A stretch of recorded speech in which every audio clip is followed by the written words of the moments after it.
It's a beautiful night for baseball, and live from Turner Field in Atlanta, Sportsnet LA presents the Los Angeles Dodgers and the Atlanta Braves in Game 2 of this 4-game series.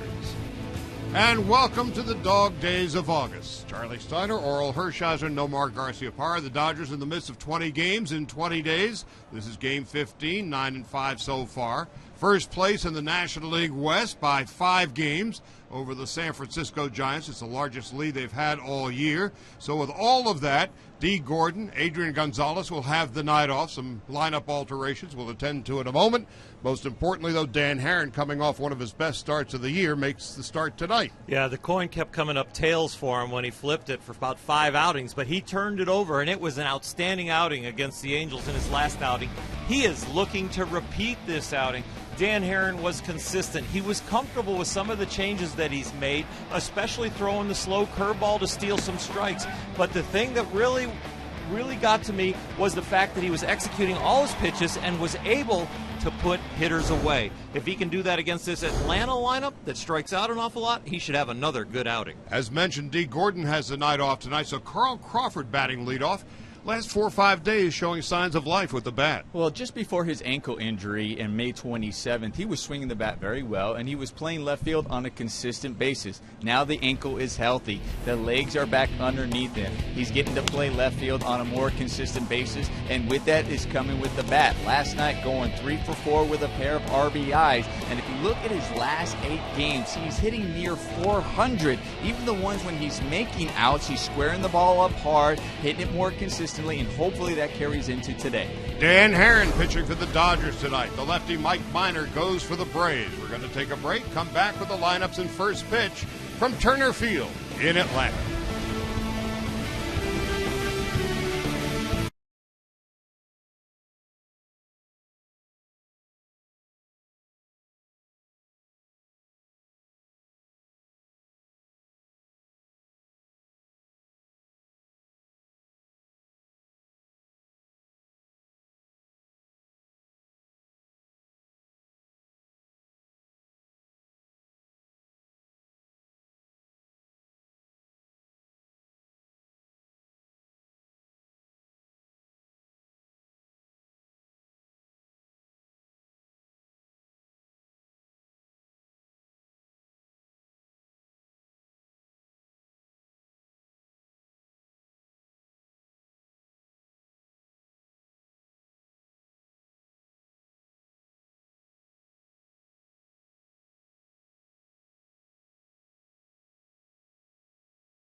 baseball fans making their way into Turner Field to take in Game 2 of a 4-game set between the Los Angeles Dodgers and the Atlanta Braves. Dan Herron and Mike Minor on the hill. Hello, everybody, and welcome inside Turner Field. I'm Alana Rizzo. Juan Uribe was not in the Dodgers starting lineup yesterday, but he is back in the starting lineup at third base for Los Angeles, and that is always a good thing. Over the course of his career, Juan in a million, a 2-time World Series champion, and he is the definition of clutch. 5 home runs, 23 runs batted in 40 postseason games. He's a veteran that understands the playoff experience. In 14 seasons, a .255 average, 175 home runs, 729 RBIs, and nearly 1,400 hits. But it's not just on the offensive side of the ball that Juan Uribe gets it done for the Dodgers. Here you can see the key out at home, getting Albert Pujols at home plate, snagging that base hit again. Just tremendous defensively, of course, a Gold Glove caliber player. He does it offensively as well, constantly coming up big in the clutch. Of course, fans here remember Game 4 of the National League Division Series, the key home run against Carpenter, getting it done constantly for the Los Angeles Dodgers. Back in the starting lineup, always playing a big role for Big Papi. Dan Herron back on the hill, 5 1/3 perfect innings. The last time he started for the Dodgers, they're looking for him to get back to form, and a key Game 1 yesterday against the Braves. Dodgers looking to make it 2 in a row. After the break, Charlie Steiner, Nomar Garcia-Parra, and Oral Hershiser on the call. We'll be right back.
The Braves have taken the field, and the Dodgers feeling pretty good about themselves these days. High water mark, 16 games over 500. They have a 5-game lead on the Giants, who will be hosting Chris Sale and the White Sox tonight at AT&T Park, facing an Atlanta Brave team that has struggled lately, losing 10 of 12. Dodgers 6-2 winners last night. We mentioned in the open, these indeed are the dog days of August. It is hot. It is humid. There's a left-hander on the hill for the Braves tonight in Mike Minor. So as a result, some lineup alterations with D. Gordon and Adrian Gonzalez getting the night off. So Carl Crawford will lead it off, and then Yasiel Puig, who really loves to visit with the Braves. Kemp and Van Slyke at first base. Justin Turner batting fifth. Then it'll be Uribe and Ellis. Darwin Barney making his first start for the Dodgers. And Dan Herron, the 33-year-old right-hander, so good in his last start, pitching and batting ninth. against Mike Minor, the 26-year-old left-hander. Mike Minor's really struggled a little bit this year. He's been inconsistent, so much so that he hasn't pitched since August 1st. They decided to skip his last start, seeing if that rest might get him back on track, because his last outing gave up 5 earned runs on 5 innings pitched. Comes at you with a fastball, not very overpowering, from the low 90s, the high 80s fastball. Features a slider/cutter, curveball, and a changeup. When hitters are ahead in the count, they hit 400 versus him, so make him throw strikes. You know, the other thing, Nomar, is when you are a leadoff batter of an inning against Mike Marner, he has struggled. They are hitting .351 with an on-base percentage of .408, so the Dodgers should be able to cause some traffic on the bases. Let's see if they can also knock him in. Minor a disappointment this year, in fact, a major disappointment at that, with his 4-7 record and an ERA of nearly 5.5.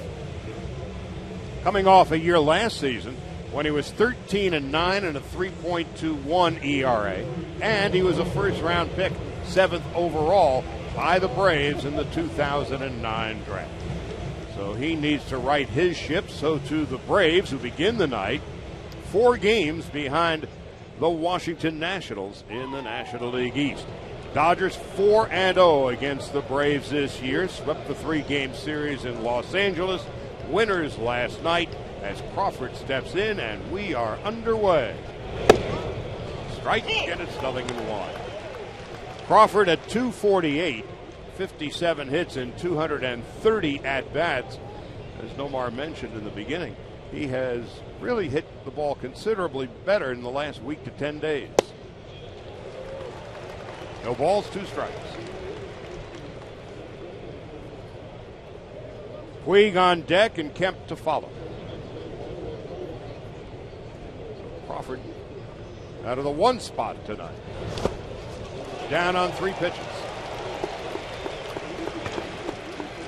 That always the case. We talk about how well he's been doing, and he comes in at bat. Mike Minor actually threw some very good pitches right there against Crawford.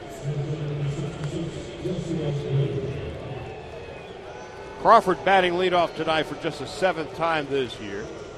And here's Yasiel Puig. Puig at .313 is 3rd in the National League in batting average. 13 home runs, 55 runs batted in.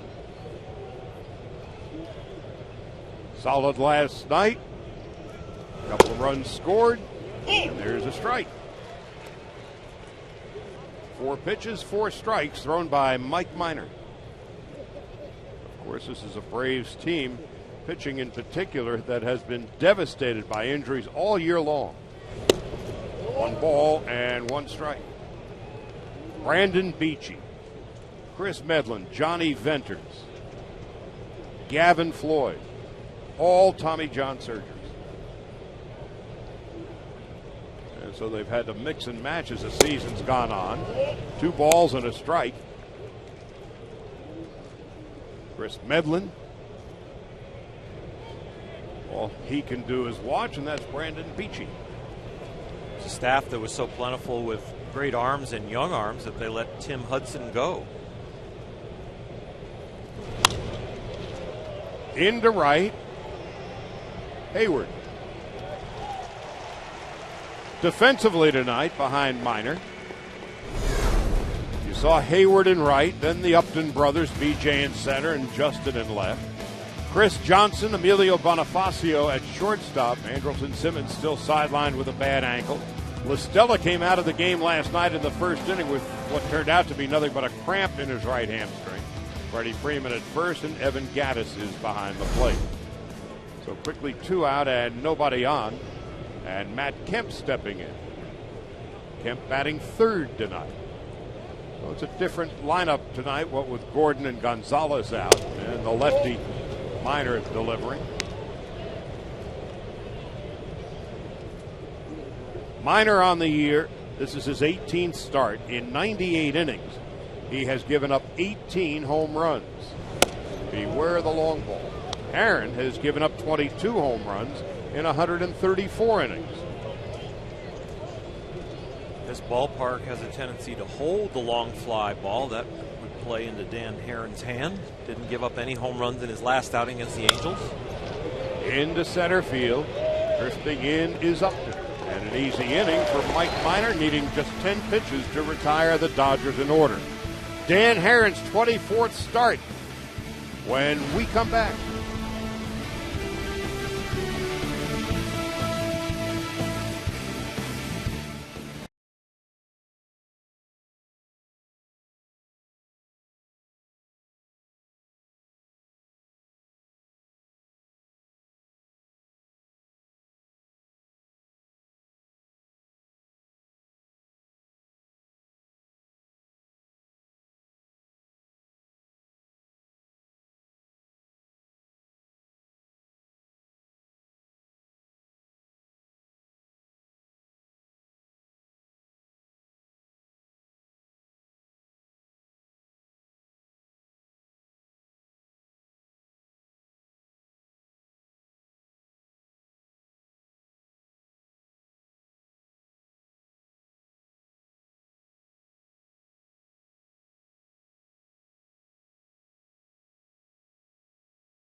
In Marietta, Georgia, 8th year as a major league manager, his 4th with the Atlanta Braves, and here is the lineup he has put together tonight. With Andrelton Simmons still on the sidelines, Emilio Bonifacio is at shortstop leading off, and then it's Tommy La Stella and Freddie Freeman. Freeman has been red hot over the past week. Upton and Hayward and Evan Gattis. Chris Johnson, B.J. Upton, and Mike Minor pitching and batting ninth. 33-year-old right-hander Dan Herron, his 24th start of the year, and coming off, if not his best start of the season, his most important. A 7 1/3 against the Angels, a very powerful lineup, and did outstanding coming off of 5 terrible starts. And the biggest change you see in Dan Herron is the use of the curveball. He's gone from about 4% use at the beginning of the year, now up to almost 13%. And then the four-seam fastball, he's using more than his sinker. First pitch from Herron. It's a strike, 0-1. Let's not forget about Dan Herron's last start. The Dodgers had been struggling. They didn't play particularly well against the Cubs. They had lost a bunch to the Angels, and water was beginning to come on board. So what did he do? He shut down the Angels, 7 1/3, a run and 3 hits. And that was last Wednesday night. It was a very big start for the Dodgers, and for Herron in particular. Quickly ahead, 0-2 to Bonifacio. Now, Lana reminded us in her open that Dan Herron had 5 1/3 perfect innings against the Angels, and that was fantastic for him, and it's something that he can really build on. You get that kind of consistent success in a game, you build some rhythm, you build confidence, you start to see how the pitches are relating to each other and how the hitters are reacting. So he's got some good images to try and duplicate tonight. Well, what I was impressed with his last outing, it seemed like he found a put-away pitch or had confidence to throw one in. It wasn't necessarily just one particular pitch that he said, oh, it's my curveball that I'm going as my put-away pitch, but it just seemed like he was able to find that pitch he needed against that batter, whether it was a two-seam fastball or the four-seamer or the cutter end, whatever it was hitting the spots that he needed to be. And as you see, those last 5 starts before last Wednesday were certifiable stinkers. So he's turned it around, at least based on his last outing, and the Dodgers, now with but 41 games after tonight remaining in the regular season, need him to step up big. Strike 3, and Bonifacio is going to make it to first base. Not a terrific way to begin the game for the Dodgers. It'll be a strikeout wild pitch. Check swing and the ball in the dirt. Dan did go to the curveball right here. Let's take a look. Yep, curveball down. And AJ has it deflect off his chest protector. He's trying to smother that and have it lay in front of him like an egg, but it deflected off to the side.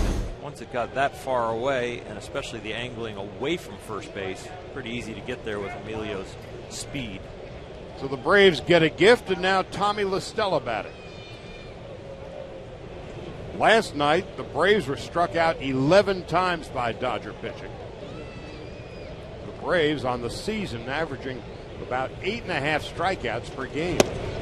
There's a strike, and it's 0-1. Only the Cubs and Marlins have struck out more than Atlanta. They've got 4 guys in their lineup. Freeman, Johnson, and the Upton brothers, who've already struck out more than 100 times apiece. 1 ball, 1 strike to La Stella. 284, a home run, and 26 runs batted in. When Dan Uggla was sent packing, it was La Stella who took over at second base. Freddie Freeman on deck, outfield straight away. There goes the runner. The pitch is low, thrown to second base, and out at second base. So A.J. Ellis throws out Bonifacio, who's got good speed. He had stolen 17 bases, and that's the 7th time he's been caught, and that is the first out of the first. Quick release by A.J. Ellis here, and then on the back end, what a great pick by Turner. Notice how when he picks it, the glove doesn't go up. It stays there. A lot of times when you pick the ball, because you going as the ball hits the ground, you come up with it to get that pick, but he knew he had to keep it there, so he had a really good short hop in order to apply the tag and get the base runner. Meanwhile, the count is 3-1 to La Stella. And Herron's 10th pitch of the inning. There's a strike. Took 2 outstanding things right there with AJ's quick release on the backhand, and then, boy, that pick at second was awesome, Justin. Well, the Braves, first 2 batters have been struck out. It's a recurring theme for this Atlanta club. 2 out and nobody on. Defensively, behind Herron tonight, Uribe at third and Justin Turner is at shortstop. Miguel Rojas, a day of rest. Darwin Barney making his first start as a Dodger at second base. Fans like giving Gonzalez the night off. Outfield, you round up the usual suspects. And Ellis behind the plate. Freddie Freeman, as we told you in the open, has been hot over the past 5 games, lifting his average to 290.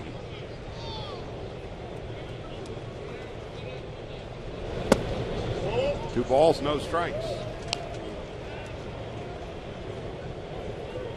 Freddie is the one guy in this lineup that probably will not do much chasing. Foul. He will force Dan Herron to get him out in the strike zone. You see, waiting for a 2-0 pitch and then getting something near the heart of the plate. Just was too quick on that right there. But the other 8 hitters, or 7 hitters and a pitcher, minor, as the pitcher, will probably do a little bit more chasing, where you'll be able to expand the strike zone and walk the other hitters off the plate. Freeman to left. Crawford on his horse in front of the wall, makes the catch, and the inning is over. Nothing across for Atlanta. Couple of strikeouts for Herron. Scoreless as we go to the second, with Van Slyke, Turner, and Uribe coming up.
Mike Minor will be facing Scott Van Slyke, Justin Turner, and Juan Uribe. A little later on tonight, the Giants, who begin the evening, 5 games behind the Dodgers, open with the White Sox at AT&T Park, and it's not going to be an easy sail for San Francisco. Chris Sale, 10-2 on the year and a 2.14 ERA, going for the White Sox. And the White Sox are 7 games under 500. Ryan Vogelsong at 7-8 and a 3 3/4 ERA will be going for the Giants. Van Slyke swings and misses, 0-1. Scott's at 247 with 9 home runs and 18 runs batted in. Has done better against lefties than righties. Gonzalez with the night off, and Minor so far so good, 0-2. Needed but 10 pitches to retire the Dodgers in order in the first.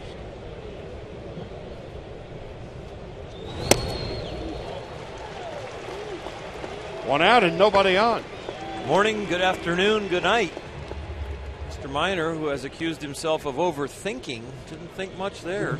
3 pieces of cheese. Just kept climbing the ladder. That was what Minor is talking about in the paper the other day. His problem has been he's been thinking too much, and then he had to figure out, how do I stop thinking about what I'm thinking about? Yogi Berra famously said you can't think and hit at the same time. Justin Turner fouls it off to the right, and it's 0-1. So Turner getting a start at shortstop tonight. Of course, Hanley Ramirez on the disabled list. Miguel Rojas, he's been playing a lot lately on this hot, humid night in Atlanta. Rojas with the night off as well. Oh!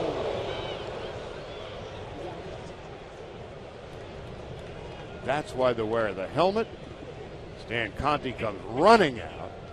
Make sure that Turner is all right.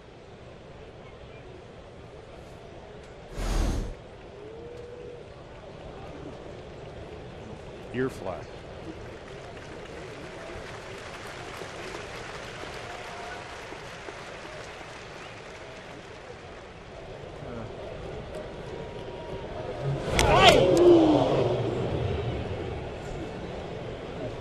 You're about to go do the Little League World Series, and we always worry about Little Leaguers making sure they turn their head the correct way, and Justin did the right thing, turning away from that ball.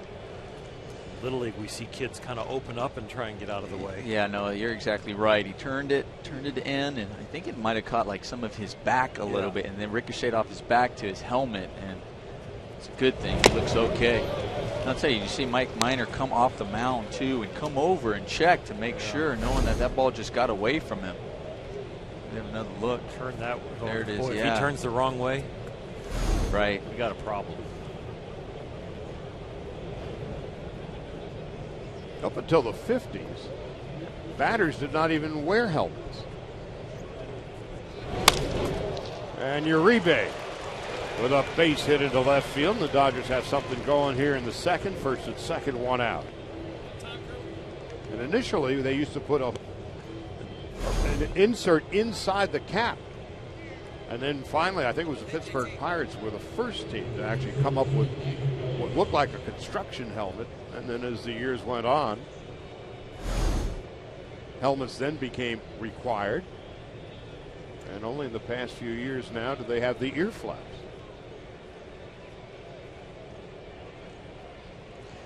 Growing up, I was a Philadelphia Phillies fan. We lived in Cherry Hill, New Jersey, and I can remember, I think it was Tony Taylor was a pinch hitter, a veteran old pinch hitter, and he was grandfathered in that he didn't have to have flaps, and it was so weird to watch him come up and hit and not have a flap on his helmet.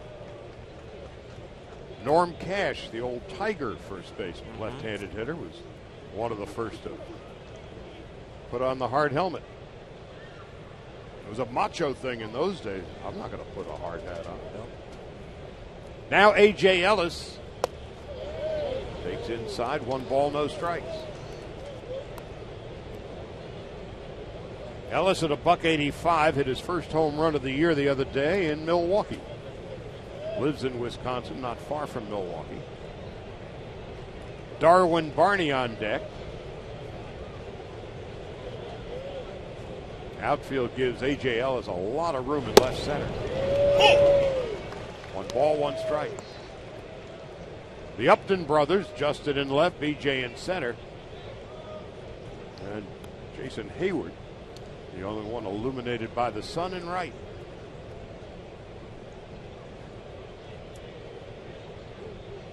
Top of the second. Dodgers with a bit of a rally going here.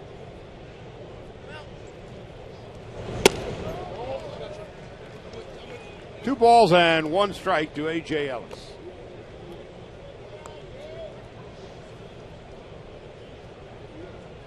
This is game 2 of a 4-game series. Tomorrow night, Santana and Ryu.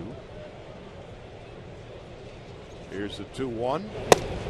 Ellis takes a strike, 2-2. Ellis with 33 hits on the year. He's walked 35 times.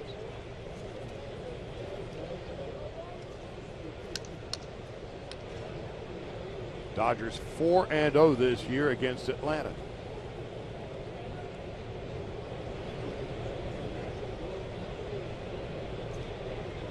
Last time the Dodgers had won 5 straight from the Braves, you have to go back to 1990-91. Ellis down on strikes, 3rd strikeout for Minor. There's 2 out. For a left-hander with a changeup that he throws to righties, he's really going up the ladder with really not a lot of velocity. You know, 90, 91, 92. Well, oftentimes as a hitter, when you see, because of that lack of velocity, but he's throwing it in that area, that top of the strike zone where it's borderline ball, possibly strike. The ball looks bigger to you as a hitter coming into that area, and it's hard to lay off of. Darwin Barney, his first start with the Dodgers, takes inside, 1 ball, no strikes. Darwin was out there during batting practice, working with the guys on the double play, getting used to his new partners up the middle. Never been much of an offensive force, but he's done far better against lefties than righties. .293 in his career against left-handers.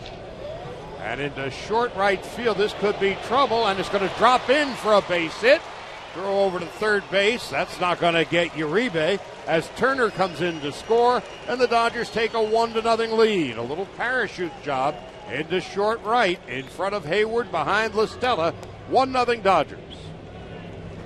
Well, I thought Kevin Correa yesterday did a fine job coming in and making his presence felt as a new team member of the Dodgers. And now Darwin Barney, although maybe not be pretty, but he finds a hole, and you want to make an impression on your new team, gets a base hit and an RBI. He'll take it any way you can, puts him in the lead.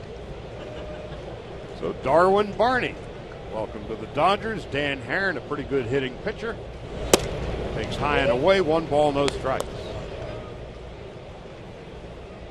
Herron has 5 hits, 4 singles and a double. Of course, played collegiately at Pepperdine.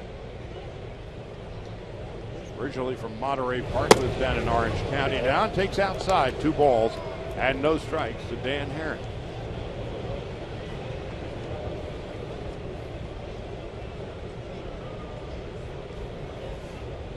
So Turner obviously okay after being hit by a pitch. He has scored the game's first run. 3 balls and no strikes. Well, again, we were talking earlier about Mike Minor. He was a first-round pick a few years back. 13-game winner last year. Has an ERA of over 4.5 this year. Actually, 5.5. And he was talking the other day that he's thinking too much. Can't help but wonder if he's beginning to think again. When you're thinking too much, that usually means that you're not being aggressive, that it's really turned into a thought and you're kind of trying to throw darts out there and really overthink what you should do next. It looks like today, with as many fastballs as he's throwing and as much as he's throwing them continuously, even once he gets ahead of the Dodger hitters, that he's decided to go back to basics and let's play some old-fashioned hardball and get rid of that thought of what's the next pitch compared to I have good stuff, I trust my fastball, and here it comes.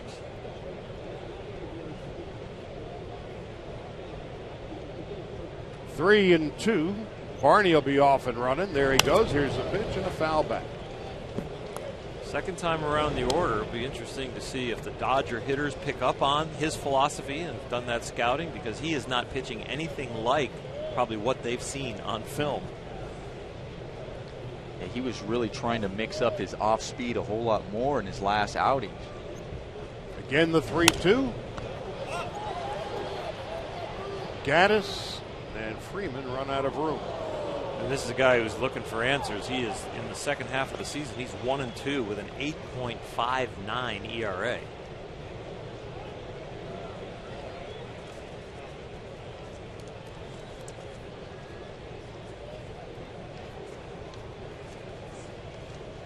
And when you're now throwing 8 pitches to the opposing pitcher, an ominous beginning from Minor. And a call, strike 3, and that will end the inning. He struck out 4 on the night. The Dodgers come up with a run and a couple of hits. And Darwin Barney, his first start, his first RBI as a Dodger. Turner comes in to score, and the Dodgers lead 1-0.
The Dodgers striking first, a 1-0 lead as we make our way to the bottom of the second inning. Justin Upton set to lead off this inning for the Braves, and while he has struck out 124 times already this season, he has also been known to certainly put the ball in play in his career. You can take a look at the numbers: 1,000 or more hits and 500 or more RBIs before the age of 27. He's still a young buck. Justin Upton with 1,001 hits already. This is among active Major League Baseball players, of course. 501 RBIs. And take a look at the rest of the guys on the list, in good company, certainly. It'll be Upton and Hayward and Gaddis to bat for the Braves as we go to the second inning. Upton, of course, began his career in Arizona. They were inclined to send him out because he tended to strike out too much. Well, he hits a lot of home runs, knocks in quite a bit. But he has also been struck out 124 times this year, more than once a game. And that has been an issue for the Atlanta club last year and this. They don't put the ball in play nearly enough. When they do, they can tend to hit it out. And that is the hand that Freddie Gonzalez has been dealt. Hayward and Gaddis to follow. And Upton not afraid to swing. 1 ball, 1 strike.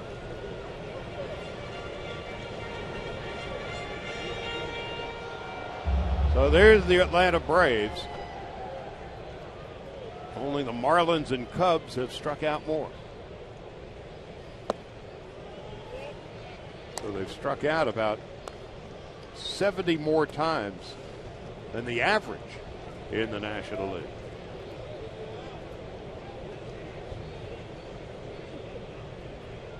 Two and one. Just outside.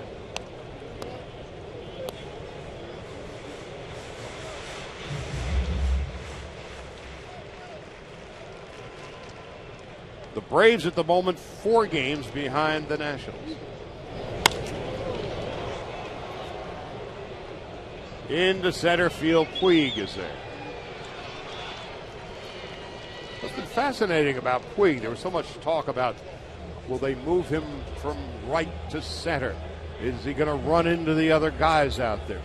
It has been an utterly seamless transition for him. Well, in center, I think he gets to display his athleticism that we see so much in right. And I know that was something they were scared about because he does play outfield, it seems to be like with a reckless abandon. But I've also seen just the maturity of Yasiel over the course of this year.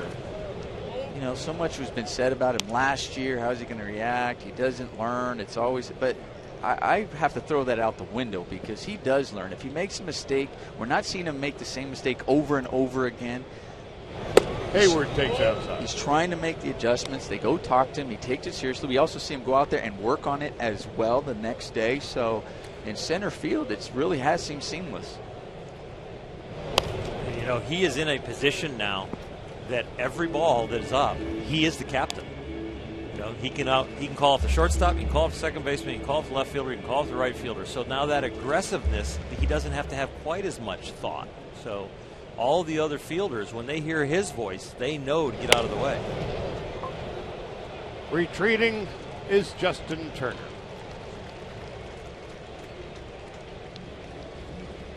And certainly when Puig had been playing with D. Gordon at second base, he didn't say, "I got it." He had a loud, piercing whistle. And if you've ever heard that whistle, I mean, it'll go right through you. And so oftentimes he will whistle while he works. And they stay out of the way for good reason. Evan Gattis, as Herron has retired the first 5 batters he's faced.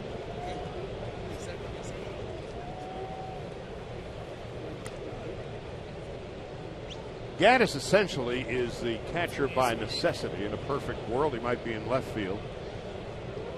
And with McCann having left, and the Upton brothers here, the big burly Gattis takes a strike, 1-1.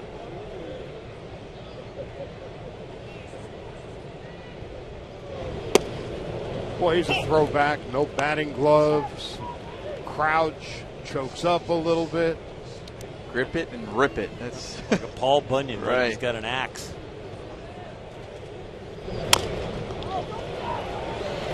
Tough play.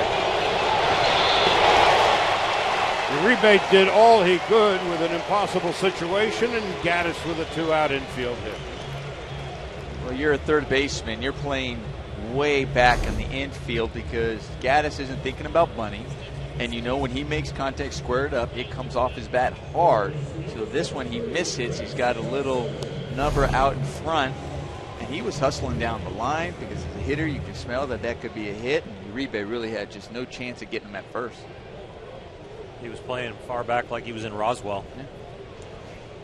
Chris Johnson is the batter. Foul back, and it's 0-1. Johnson at .271 with 8 home runs and 49 runs batted in. He, along with Justin Upton, came over from the Arizona Diamondbacks. And at the time, pretty much thought to be a throw-in into the deal. So he's been a pleasant surprise. A couple of big fellas at first base. Gattis and Van Slyke. My beard's longer than your beard.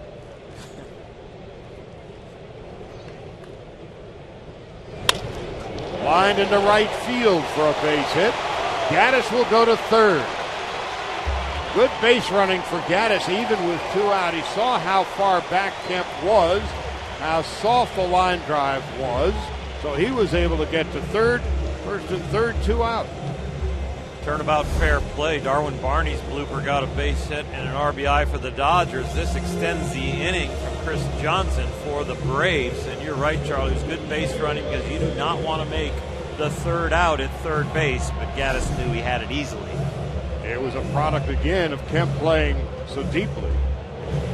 And now B.J. Upton.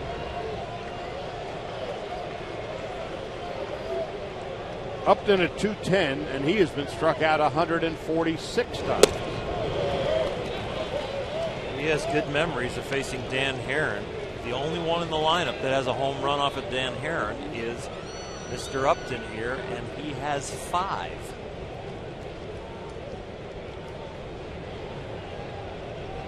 Five of his 8 hits against Herron in his career have left the yard. 1-1 to B.J. Upton.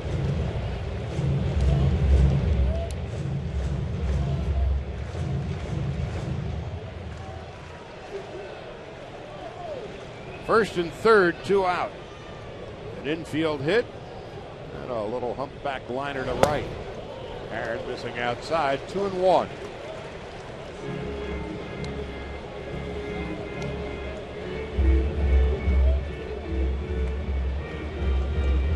Herron's 24th start of the year. In 134 innings, he has given up 22 home runs. Of course, coming off that great start last Wednesday in Anaheim. Missing outside, 3-1. The pitcher, Mike Minor, is on deck.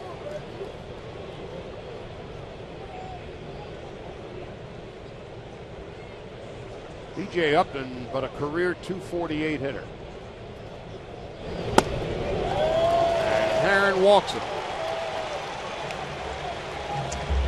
More of a strategic walk with the pitcher on deck and a guy that you have struggled against, and he has good visions against you, so you rather face the pitcher than give in to a guy that has hurt you. Minor is 5 for 33, and he's been struck out about half the time. So the Braves, after the Dodgers scored 1 in the top half of the first, into short right. Kemp calling everybody off and makes the catch, and that'll end the inning. In foul territory. No runs, 2 hits, 3 left.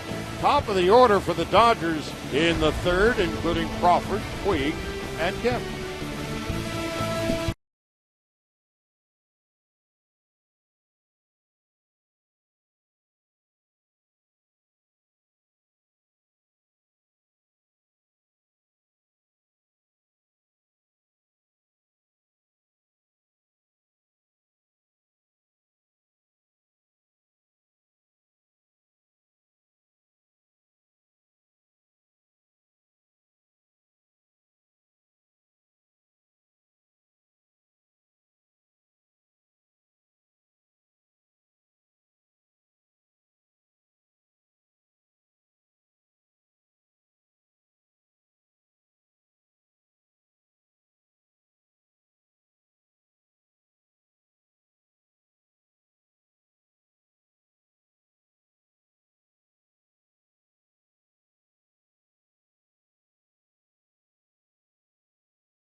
Dodgers 1-0 as we head to the top half of the third. Now bring your friends and family to Dodger Stadium Saturday night for baseball and a movie. The final date in the Dodger Stadium movie series features the classic The Natural. Movie screening will begin immediately after the game against the Brewers. For more information and tickets, visit Dodgers.com/movies. Top of the order for the Dodgers as we head to the third. Carl Crawford batting in the leadoff spot, with Dee Gordon getting the night off tonight. For Crawford, this is but the 7th time he has batted first. Puig on deck and Matt Kemp to follow. Kemp batting third tonight for but the 2nd time this year. It's the middle of August. 120 games have been played. Fatigue becoming a factor, so you try to rest players when you can, and that's what Mattingly is doing tonight, as 3 regulars have the night off. Gordon, Rojas, and Gonzalez. And of course, Carl Crawford had more time off than he would have preferred, having sprained his ankle back at the end of May. One ball, one strike. Don Mattingly had talked about before the game. He knows that Adrian Gonzalez has had some success off minor, but he's like, it was more just a matter of giving him a little break, give him some rest. And in general, I know you would think matchups, and he has a heavily loaded right-handed lineup because facing the lefties, but minor this year is 384 is what lefties are hitting off of. Crawford struck out at his first at-bat. Davey Lopes with the move, 2-2. Gonzalez knew last night, as the Dodgers were leaving the office to go back to the hotel, that he wasn't going to play today. And that is always much appreciated when a veteran or anybody that's in the everyday lineup knows they're getting an off day. You can change your schedule. Sleeping habits and your eating habits can change a little bit if you want. It's just a mindset. It's a mental blow. Because as you finish the game, you're going to bed that night. You're already thinking about the next game, who you're facing, what you need to do. What did you do in that game today, that night? What adjustments do I have to make tomorrow? You wake up thinking the same thing. So letting you know the night before, all right, then you really just kind of take the whole day. It gives you both a mental and physical break. Crawford the leadoff walk. Adrian Gonzalez has more at-bats and has played in more games than any Dodger this year. He's played in 117 games, and this is game 121. And Yasiel Puig steps in. So Minor's given up his first walk. Crawford has stolen 14 out of 17. And Puig, first pitch, flies it routinely to right center. One out in the third. I tell you, Yasiel Puig was definitely frustrated with himself, popping up that pitch, and in his frustration, he threw the bat back and almost hit Matt Kemp in the on-deck circle. There it is right here. He pops it up, upset with himself. Matt has to get out of the way right there as the bat's coming toward him. And here comes Matt, having successfully sidestepped Puig's bat. Just the 2nd time this year Matt Kemp has batted third in the lineup. Wide to center in his first at-bat. Kemp, since the All-Star break, at the moment riding a 7-game hitting streak in 9 of his last 10, hitting .333 with 6 home runs and 17 runs batted in.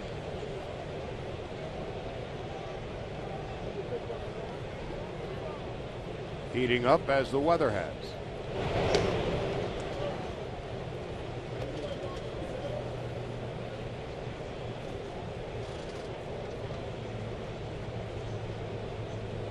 Crawford, his ankle 100% again. Has hamstring and quad issues before all that.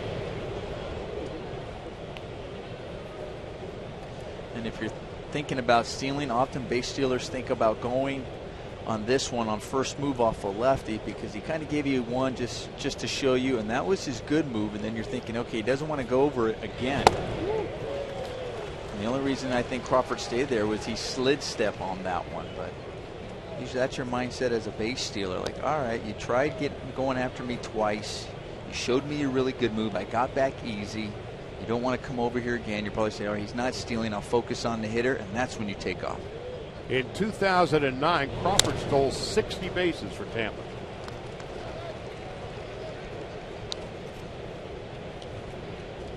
His rookie year, 2002. His mechanics on stealing bases has gotten a little better as he's gotten older. When he got here, he just outran the ball. He'd take his lead, kind of pop up, would really get a jab step, but he just outrun the ball.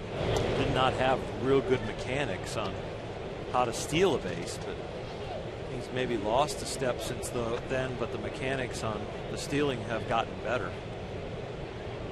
Uses the crossover step a little bit better, doesn't pop up out of his crouch when he's getting ready to run. Hard ground ball to third. Johnson double clutches. Still has plenty of time to begin the 5-4-3 double play. No runs, no hits, a walk, nobody left. We'll go to the bottom half of the third. The Dodgers with a 1-0 lead.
The Dodgers a 1-0 lead as we go to the bottom half of the third inning. It'll be the top of the order for Atlanta. And join us on the next episode of Backstage Dodgers as we go inside the dugout with the boys in blue during the Freeway Series against the Angels.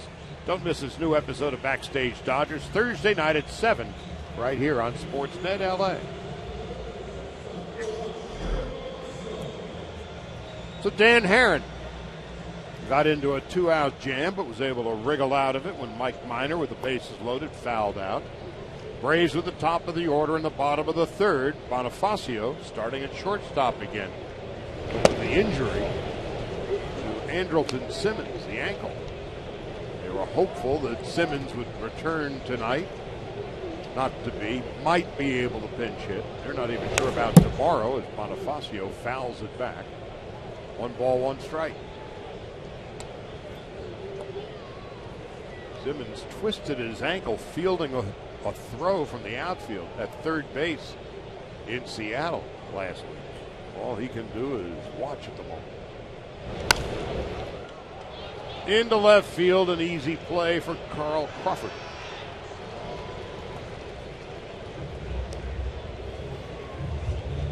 So the Atlanta Braves, as a team this year, ranked 13th in the National League in runs scored. 439. Batting average 9th, power 11th, It's been a frustrating year for the Braves. La Stella, strikeout victim in his first at-bat. And the Dodgers, in winning the first 4 games of the year against Atlanta, have allowed just 9 runs. 2.19 ERA, Dodger pitching against the Braves, and so far so good for Dan Herron tonight. You talk about Stella striking out in his first at bat and what an epidemic it is for this Braves team. You go back to the '95 World Championship team of the Atlanta Braves. They only had one player strike out over 100 times, and that was Jeff Blauser, their light hitting shortstop at 211. Had 107 strikeouts. And they've got 4 guys already 118 games into the season. Fred McGriff had 99, Chipper Jones had 99, somebody who struck out a lot, Ryan Klesko had 72, Marquise Grissom 61, David Justice, power hitting David Justice only had 68. That team hit 168 home runs in 1995. And this Atlanta Brave team, they only have 94. It's a different configuration of a lineup right now, their offense. Of course, that 95 team had Messrs. Glavine, Maddox, and Smoltz. And Tom Glavine is here tonight. He's one of the broadcasters for the Atlanta Braves and inducted into the Hall of Fame a couple of weeks back. What an impressive class that was. Real impressive class. Glavine, Maddox, Thomas, Marusa, Cox, and Torrey. That's for the Braves, a little reunion there. It's almost as good as Martinez, Clemens, and Garcia Parra going into the Boston Hall of Fame this weekend. Congratulations. So we'll not see you tomorrow or Thursday. I tried to tell them, hold on, I got work to do. Could have went in the winter or something. Yeah, right. There's 2 out. As Freeman flies to Crawford. And John Smoltz is here too. He's doing the MLB broadcast. Only Mad Dog is off on his own, and gee, that's a shocker. He'll be joining his 2 buddies in the Hall of Fame. That was some threesome. Dodgers certainly lucky to have the threesome they have with Kershaw, Cranky, and Ryu. Glavine, Maddox, and Smoltz.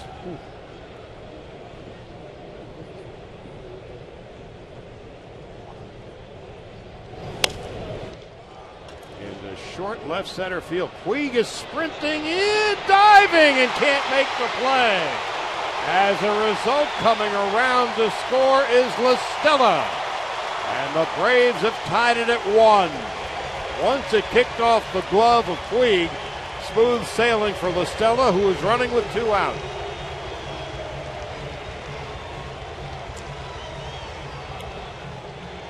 I mean, that ball seemed to hang in the air for quite a while.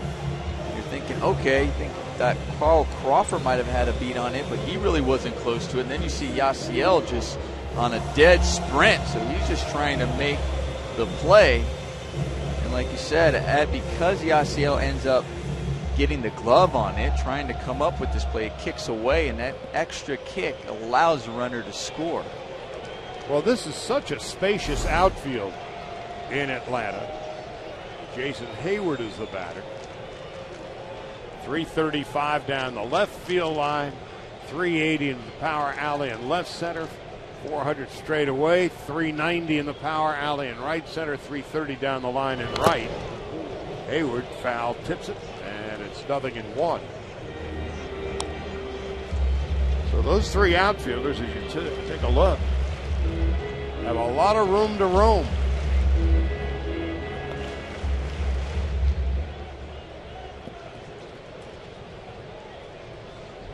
And when I saw that ball go up, I thought Carl Crawford had a better chance than Yasiel at that one, but Crawford, it wasn't close to that ball either. I don't know if he didn't really just see it right off the bat either to get a great jump. It's really not that twilight just yet. It's getting there, but it's not there yet. And the closest one to that was Yasiel. Yeah, Yasiel's route looked like it took a little hump towards left center before he really started the beeline in. He went a little bit sideways for 2 or 3 steps before he started breaking directly to where the ball went. Well, a few minutes, dusk will make life positively miserable for the fielders on pop flies. 3-1.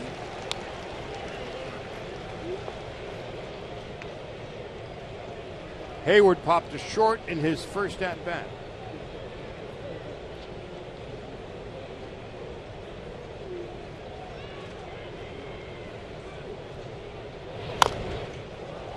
Three and 2.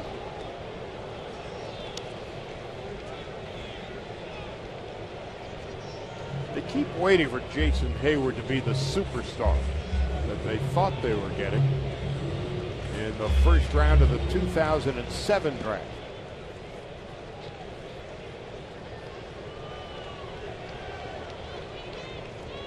A solid player to be sure. And he pops it up. And Ellis and Van Slyke look at one another. Maybe that was a product of the dust. Well, I'll tell you what happened there. When that ball first goes up, A.J. Ellis doesn't see it right away. So then he ends up finding it. And after that, I think guys were going, okay, they recognized it. Juan Uribe was sprinting in because he recognized A.J. couldn't see it. Van Slyke, so when A.J. does find it, he's thinking, okay, since I couldn't see it, those guys are closer and are going to call me off. Danny Herron sees it the whole way, and he's upset with himself at the end. Not as two fielders, like, I could have caught that. Right. And I'll tell you, as a first baseman, if you can see and you can get to it, you'd rather take it over the catcher. If Van Slyke could have gotten to that ball, then he should have just been aggressive and tried to get it. Into left, Crawford is there, and so the Dodgers sidestep that piece of business. However, Upton doubles home La Stella, and the Braves have tied the Dodgers at 1 as we go to the top of the 4th.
You by the all-new Chrysler 200, America's import, and by Subway.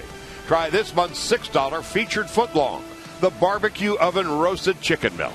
Subway, eat fresh. Phil Niekro is the statue outside Turner Field. There are also statues of Hank Aaron, Warren Spahn, and the Georgia Peach Ty Cobb. Turner Field is about to become a thing of the past. In 2017, they're going to have a new stadium. And not in Atlanta and not in this county. Under cover of darkness, they seem to negotiate for a new deal. And the Braves are moving out. And this is going to be flat land about 4 years from now.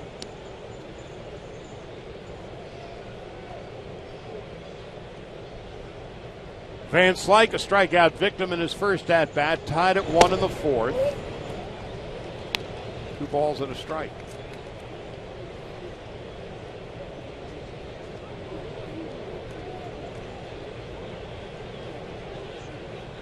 Turner on deck. And Minor standing way on the third base side of the rubber. Delivers inside, 3-1.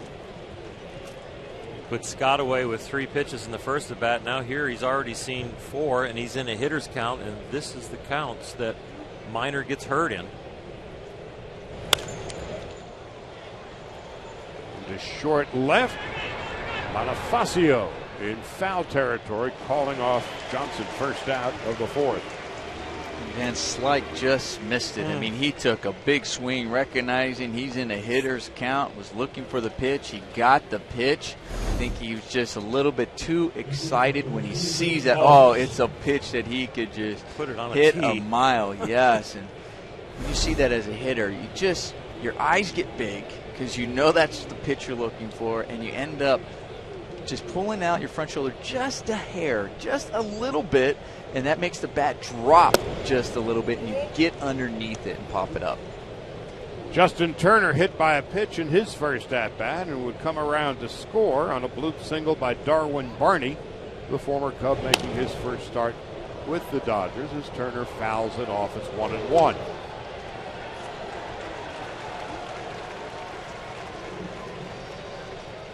Turner with 3 home runs and 24 runs batted in.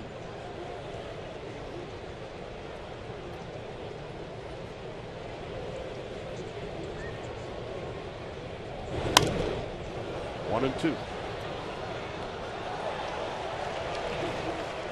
Mike Minor continues to stay aggressive. 51 pitches. I'm saying a good almost 40 of them have been fastballs.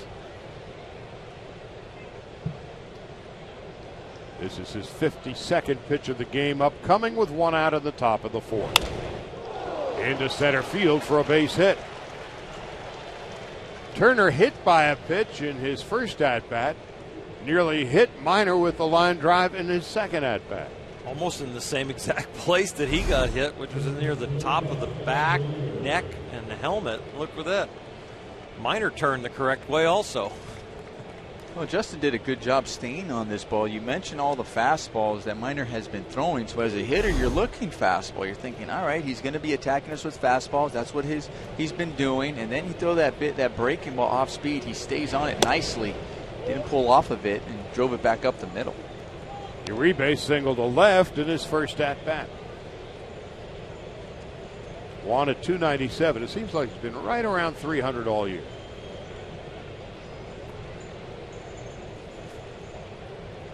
Ellis on deck.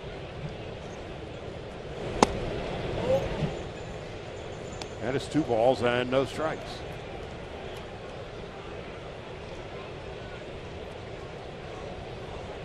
Uribe, 6 home runs, 35 runs batted in, and has played a spectacular defensive third base, as he did last year.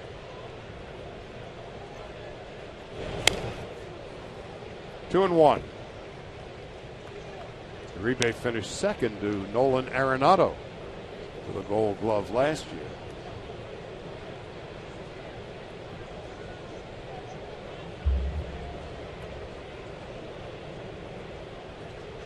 He is just a fabulous third baseman. I did not realize, this being my first full year with the team, how good he was. He's a delight to watch on a daily basis.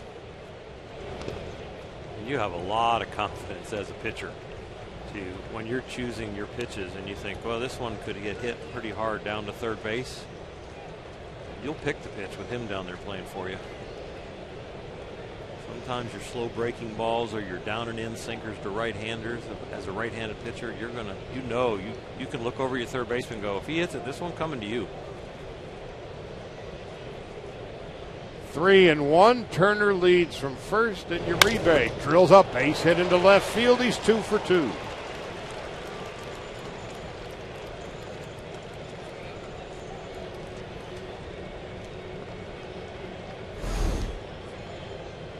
This is very similar to his base hit in his first at bat.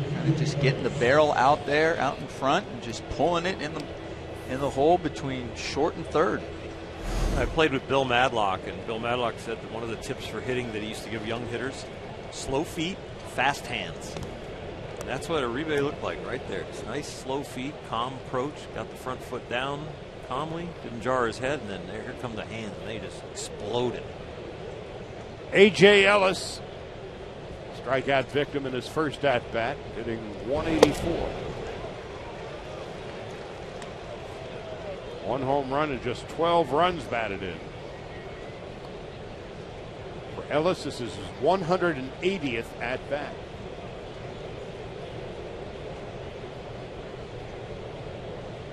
Dodgers as a team this year, 269 with runners in scoring position.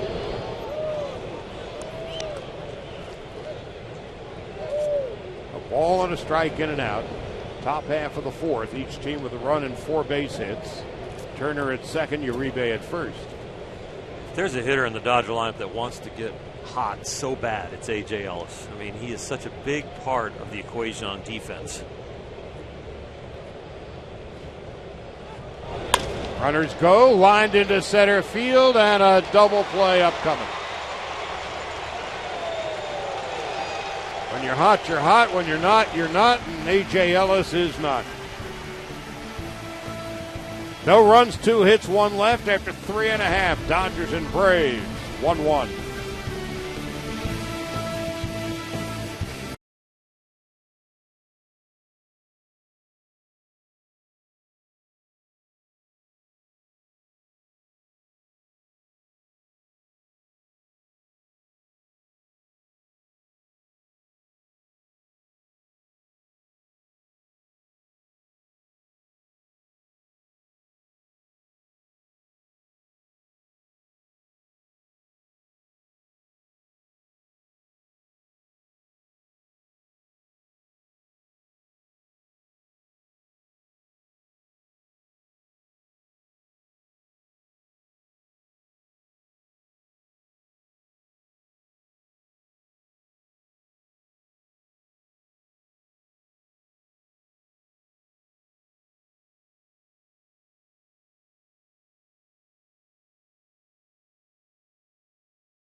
As we make our way to the bottom of the fourth inning, and naturally with about a month and a half remaining in the regular season, the conversations and whispers about Major League Baseball MVP for both of the leagues have started. Of course, the most recent as far as pitchers are concerned in the American League, Justin Verlander back in 2011, but it has been a bit more time in the senior circuit as far as most recent National League MVPs for starting pitchers. You'd have to go back to 1968, of course, Bob Gibson of the Cardinals, and our own Los Angeles Dodgers, Sandy Koufax in 1963, and of course Don Newcomb in Brooklyn 1956. Of course, I bring this up because our own Clayton Kershaw certainly in the conversation for MVP.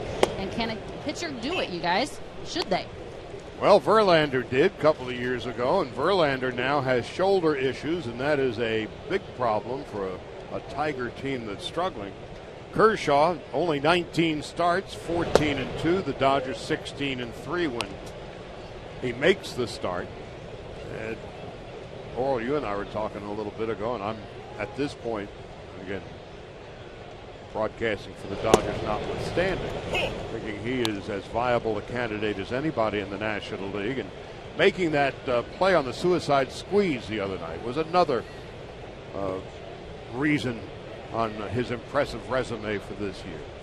1-2, and Gaddis takes the low and outside 2-2. He definitely is in the equation, and you have to fight the bias that some voters will just cross a pitcher off. So you have to have a actually super over-the-top dominant year as a pitcher, because you have some voters that will say, there's just no way I'm voting for a pitcher. And right now they're talking about him because you have some of the top everyday player candidates injured right now on the DL. And let's not forget, though, that Clayton Kershaw also spent some time on the DL as well. But that's what makes his numbers all the more impressive. He's won as many as anybody else. He's missed 5 starts. He's tied with Peralta, Cueto, and Wainwright for most wins. Has the lowest earned run average by a quarter of a run, less than Cueto. He has 5 complete games, more than anybody else. So to me, the argument that he has made less starts than everybody else makes his case all the more compelling. And I would take the other way, going, well, because he's missed so many, we missed that many, 5 weeks or so, you're like, yeah, he had those numbers, but it's just shortened. Whereas these other guys playing every single day are there on a regular basis, even more games to have an impact. But I'm just saying, in terms of a pitcher, this is going to be the numbers are great. Yeah, no question. The numbers are great. And I'm just saying that these are going to be, this is what's going to be brought up and be thought of. And you're going to hear arguments from both sides, no question about it. Well, you've got Goldschmidt, who's out. You have McCutchen is out. Tulowitzki is out. So there's no one compelling offensive player this year where you say, ooh, he's the guy. With Kershaw, his numbers are so dominating. Again, it is now August the 12th. We have 40-something games between now and then. But on the dog days of summer, here we are. Kershaw's watching the game. It's as good an argument to have as any. No question. I have no idea how they calculate the number, which is the wins above replacement. I don't even know what that means. But Kershaw has the number 1 in the National League. And so for his number, many of voters who won't vote for a pitcher, there are a lot of voters that are now sabermetricians and believe in those kind of stats, and they might balance out the ones that won't vote for a pitcher, and will just come down to the guys in the middle. The voting will come down, but they still a lot of baseball to play. Johnson with a liner to left. Crawford is able to track it down. Johnson got all of it and has nothing to show for it. 2 out, nobody on, and B.J. Upton coming up. Well, you saw Carl Crawford just he got a good jump on that. And what I mean by that, he really, it's at this time, now is when the twilight's coming. And also here at Turner Field, the background lighting is really tough to see the ball off the bat until it really gets dark, because it's kind of gray with the stance behind home plate. And you got that, the way the sun is slowly going down.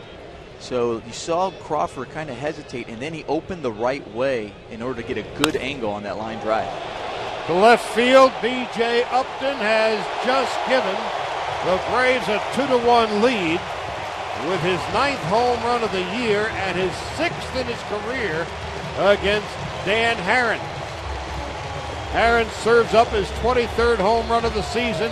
Atlanta 2 and the Dodgers 1. B.J. Upton has a loop in his swing, and he loves the ball down. He's a good low ball hitter, and you see right there, little hitch, little uppercut. It just kind of falls right in there. Split finger just fell right into his swing. You pitch him hard up, maybe the four-seamer that Dan Herron has, you might have a little different result.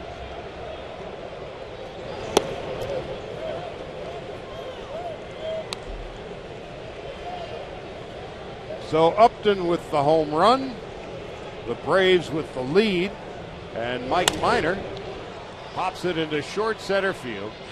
In comes Puig, and that will end the inning. But Upton's 9th home run of the year and the 23rd given up by Herron has given Atlanta a 2-1 lead as we go to the 5th.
half of the 5th inning, and the end of the summer is just around the corner. Time for the kids to get back to school. Bring the family to Dodger Stadium this Sunday at 1:10.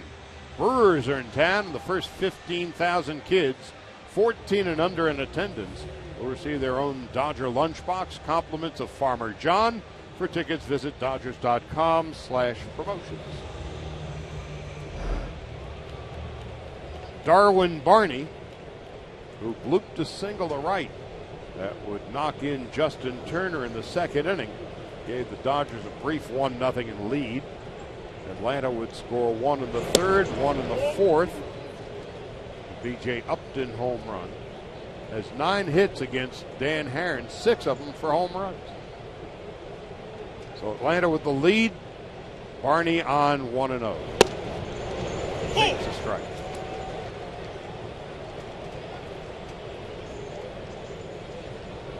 It's been a tough couple of years for Upton here in Atlanta. Barney into short center field. And there's Upton.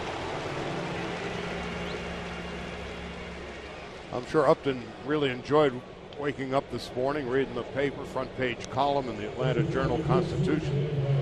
The inference of the article was, the suggestion was, well, you already got rid of Uggla, why not BJ? The Braves ate $18 million on Uggla.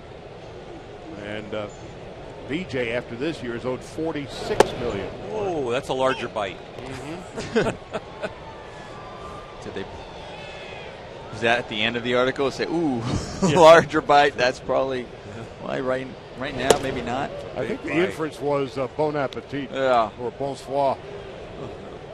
If you review his career, there was a lot of assumption in potential will continue to rise. It wasn't about, when he got the $75 million, about really a lot of production. There was the home run swing, but there was really no batting average, and the RBIs never even creeped, around 80? General Manager Frank Wren. He's never hit over 100 RBIs in a season. And that's playing in the American League and in a place like Tampa where it's a decent hitter's park. Career 248 hitter is Upton. Last year, 184. And coming into the game tonight, hitting 210. And really the most RBIs he's hit in 1 year is 82. So there's always been that word on his back, potential. It's a nice hit by Herron going the other way. Dan at Pepperdine was by and large thought of as a hitter. And then they realized, hey, you can pitch a little bit too. Let's see the smile right there as he hits the line drive to right, and he knows he's got to get there because they're playing him shallow. Jason Hayward charges this ball, and Dan's like, I got to get there in a hurry. Like they had a shift on him, and the right fielder. Yeah, I'll tell you, that was a good piece of hitting there. That's a breaking ball coming down and in on him, and he stays inside and goes the other way. I'll tell you, last couple of games, we've seen the pitchers kind of showing that they can swing the bat. Clayton Kershaw, base hit RBI. Roberto Hernandez with his .037 batting average, a base hit. And last night, Correa. A couple hits from Correa with his .107 career batting average. There's a line drive into right center field. That's going to be a base hit, and that's going to be some trouble.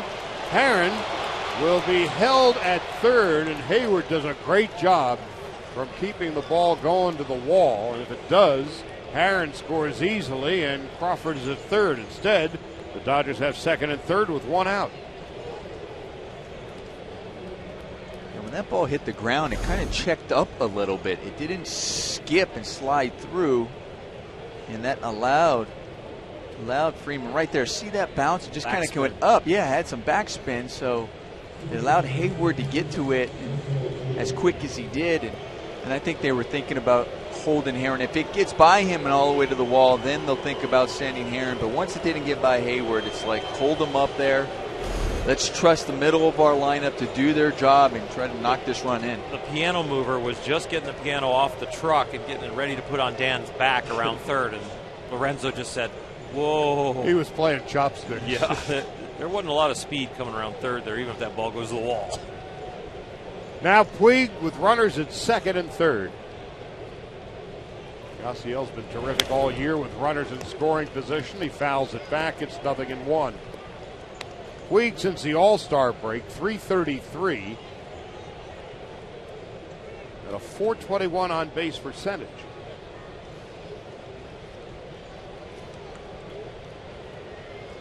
Right now, I hope Yasiel is thinking he was looking for a pitch up. That's what he swung at, fouled it back. Still look for something to drive in the outfield, but also look for something to drive up the middle. You have the infield back. This is going to be a tough play, and the Braves catch a break that it kicks off the lip of the grass and goes foul. And I'll tell you, I think the Dodgers catch a break as well, because if that stays fair, I think Yasiel's safe, but Carl Crawford was taking off as well. And he was close to third base. And Dan Herron was staying on third. He wasn't going anywhere, so that might have been an interesting rundown in play. But now with Yasiel with 2 strikes, 0-2, now you've got to protect the plate. You don't want to strike out here in this situation. We have another look at what we're talking about. Here's Yasiel. Hits Thompson. Now look at what Carl Crawford. He was getting over there. Wait a minute. There's a man on third. Whoa, Nelly. Meanwhile, the Braves outfield plays Puig as if he was a left-handed pull hitter. The Upton brothers are miles apart in left and center field.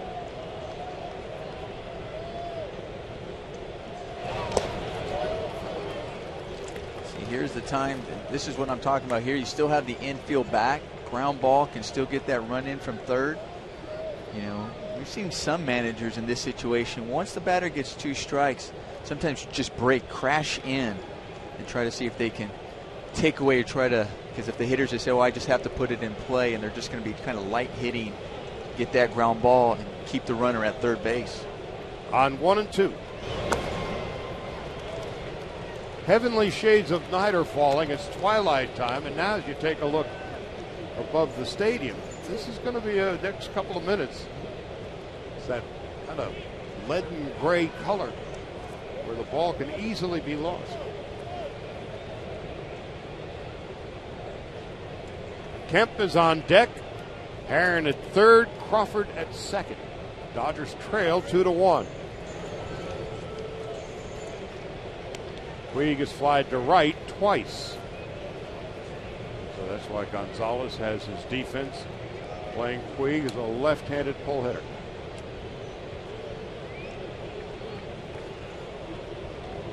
Now Evan Gattis wants to get on the same page with his pitcher.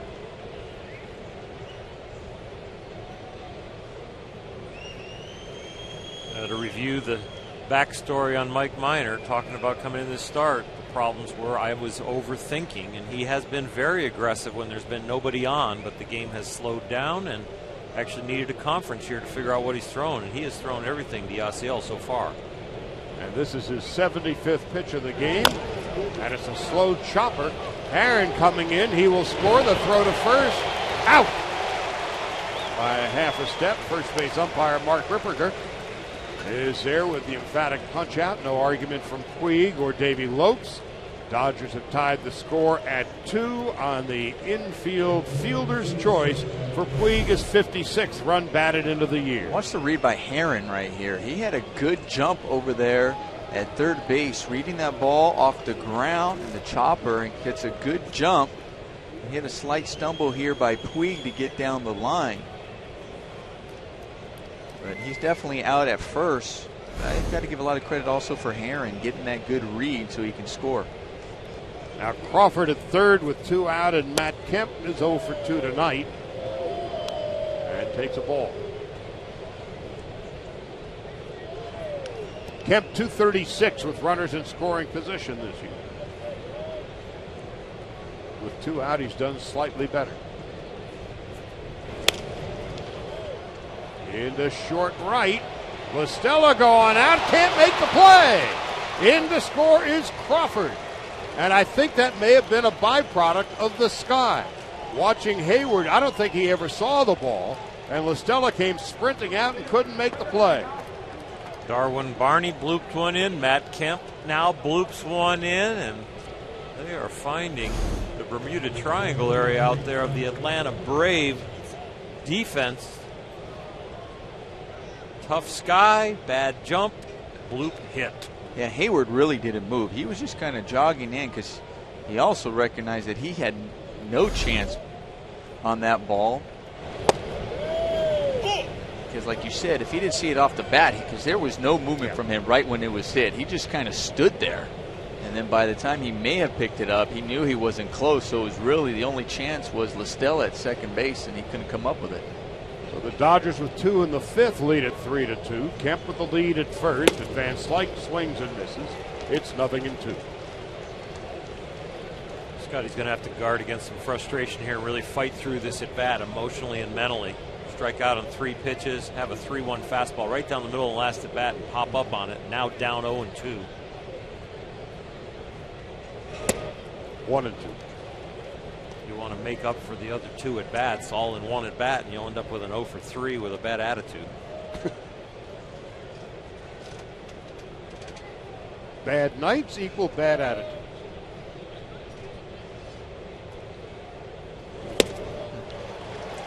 Down goes Van Slyke, whose attitude didn't get a whole lot better, did it? But the Dodgers come up with a couple of runs. 3 hits, leave 1 at the halfway mark. After 4.5 innings, the Dodgers 3 and the Braves 2.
Dodgers living large, leading at 3-2 as we go to the bottom half of the 5th inning.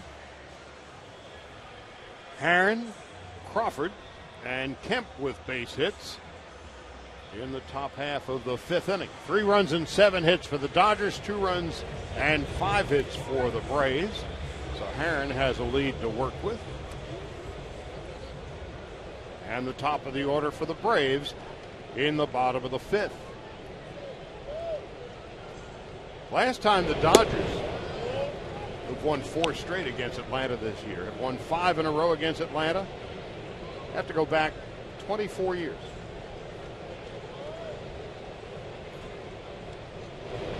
Bonifacio, 1 ball and 1 strike. A strikeout victim and fly to left. Starting again at shortstop, Andrelton Simmons, sprained ankle. 1-2.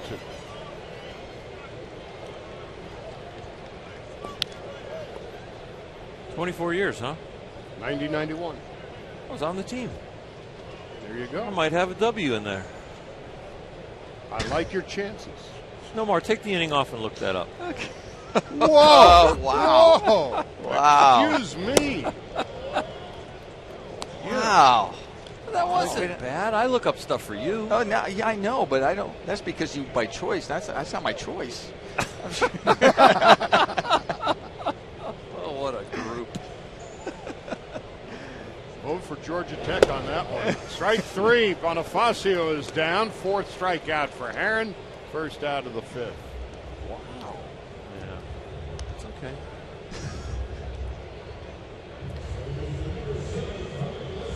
I'm sure you have a lot of wins in your career. I'm sure you were one of them. I don't know. Don't try and kiss up. Oh, Kiss. No, we're done. Charlie, back to you. They say that breaking up is hard to do. Yes, I know. It's 1 ball, no strikes to Tommy LaStella. Nomar, I will be missing you this week when you go off to Boston for the Hall of Fame stuff. You and Oral, you hash it out among yourselves. Well, I appreciate it, Charlie. At least I know one of you will, so thank you. I'm here for it. LaStella has a base hit and a strikeout tonight. He has scored one of Atlanta's runs, and he pops it foul and out of play.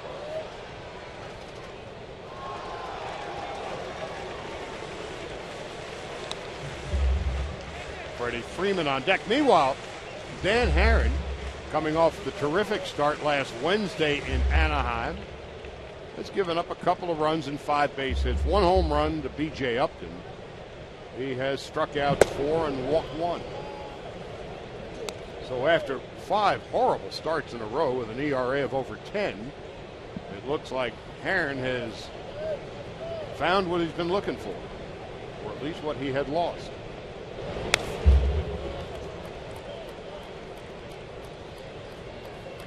The cavalry has arrived, and the regular troops are still performing.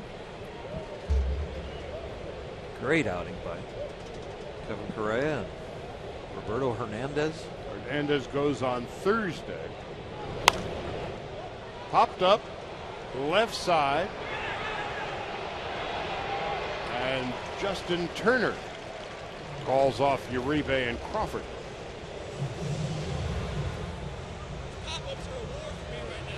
Miguel Rojas getting the night off tonight.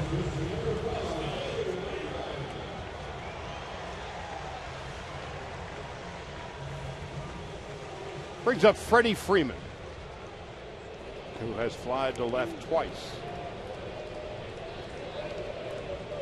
Came into the game hot against the Dodgers. Hot in his last 4 or 5 games, but tonight he is 0 for 2.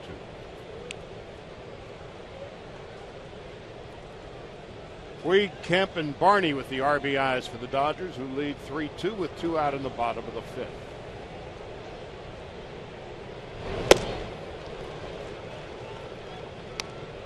That was 88, but it seemed harder.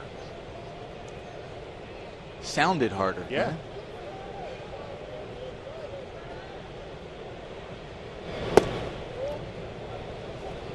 2-1.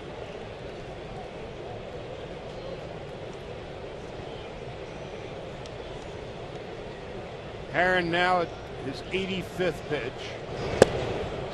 Strike on the inside corner. Oh, you'll take that one. That's a nice one right there. Freddie Freeman's upset about that call.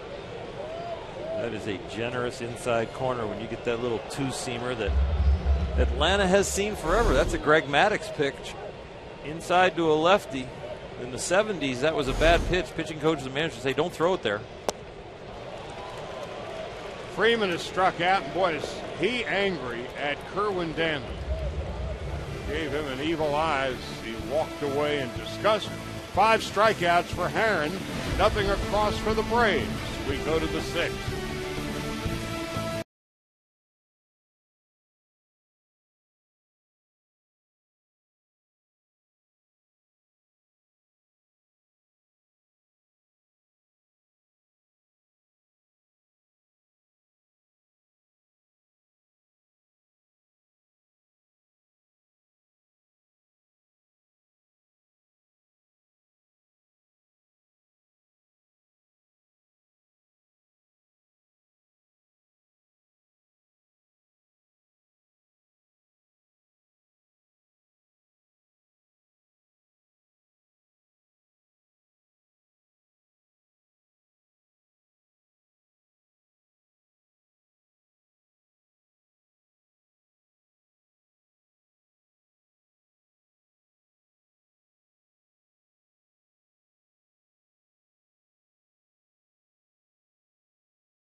Come on out to Dodger Stadium with friends and family this Friday night.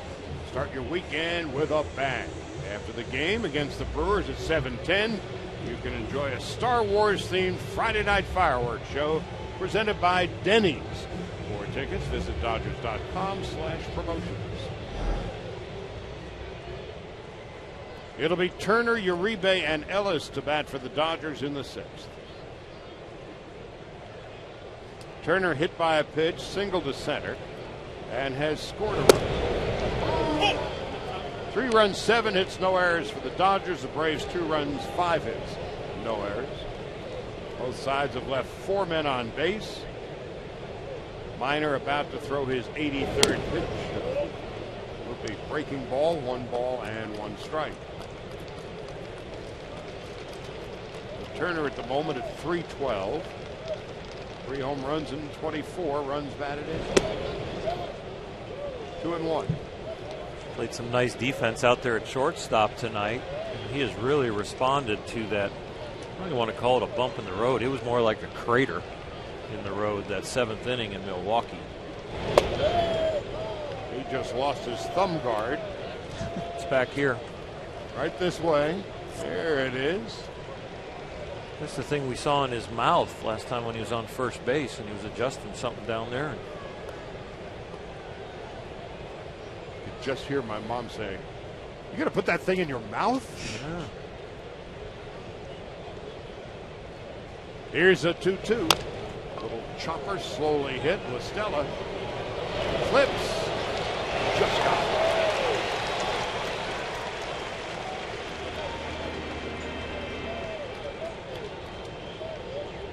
So Minor, who has really struggled, is pitching much better tonight than he has in quite a while. In his last start 11 days ago against the Padres, gave up 5 runs and 9 hits in 5 innings.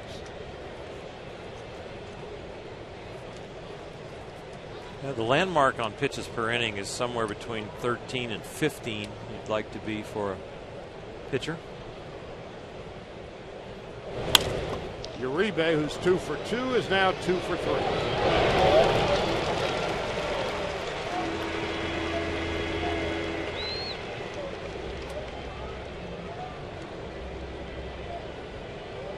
Emilio Bonifacio filling in at shortstop, while Andrelton Simmons, as good a defender as there is in the game at his position, remains sidelined with a bad ankle. Now A.J. Ellis has struck out and lined into a double play in his last at-bat.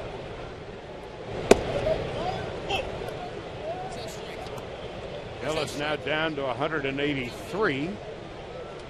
It was in total agreement with Kerwin Danley, the home plate umpire.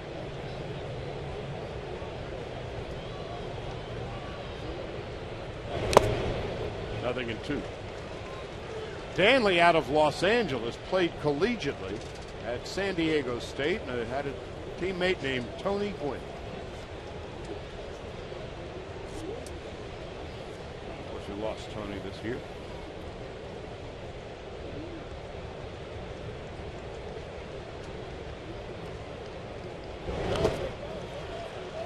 A.J. Ellis's offensive miseries continue. Second time he's been struck out tonight. 6th strikeout of the game for Minor. The Dodgers go in order. And the Braves will present Justin Upton, Jason Hayward, and Evan Gattis when we come back.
3-2 lead as we make our way to the bottom of the 6th inning. Of course, the Dodgers hoping to maintain that and get another win as they want to continue their lead in the National League West, and it's not going to get any easier for the Atlanta Braves. They've lost 10 of their last 12 games. You take a look at their upcoming schedules.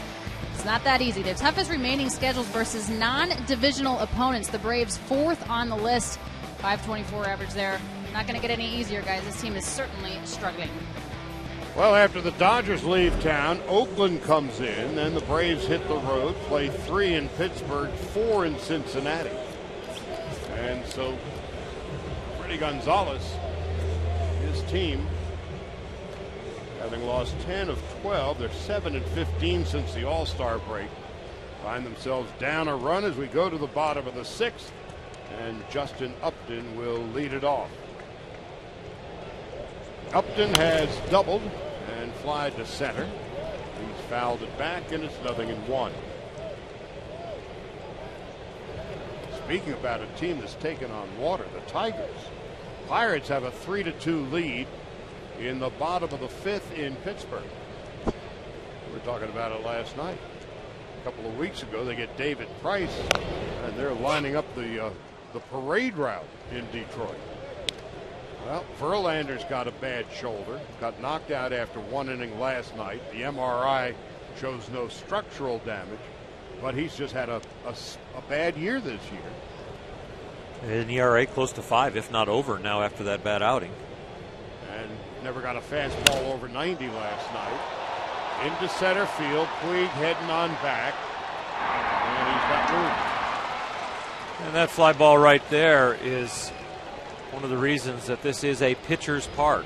Justin Upton goes back shaking his head. Yasiel Puig able to camp under it. And Dan Herron fortunate to get the ball back from Juan Uribe as it goes around the infield. But this ball is hit very, very well and is out of probably about 80% of the ballparks in the big leagues. But not here. So the Tigers losing again tonight. The Royals are in first place. A line drive base hit into right field. Jason Hayward, a 1-out single into left. Anibal Sanchez out. Soria in the bullpen is out. And the Tigers are looking up at the Royals. Oakland has a 1-0 lead in Kansas City in the top half of the 3rd. That's John Lester pitching for Oakland. I think he's looking to go 3-0 since the trade over there from Boston to the A's. And that is a total rental situation there, because he has said even publicly before the trade that he wants to go back to Boston. Billy Beane went all in, willing to trade Yoenis Cespedes, trading a big bat for a big arm, but a rental arm at that. While the Royals are just cruising right along. Evan Gattis 1 for 2. No balls and a strike. Make that 1 ball and no strikes. A.J. Ellis had it a strike. Dan Herron had it a strike. And the one that counts, Kerwin behind the plate, had it a ball. It's not a democracy down there. If it was an inter-squad game, it'd be 0-1. That's true. There are no umpires in those inter-squad, and you're letting the catcher caught making the call. If it was college, when you're getting ready for the season, catchers are the umpires. Chris Johnson on deck. Dodgers a 3-2 lead. 1 out, 1 on, bottom of the 6th.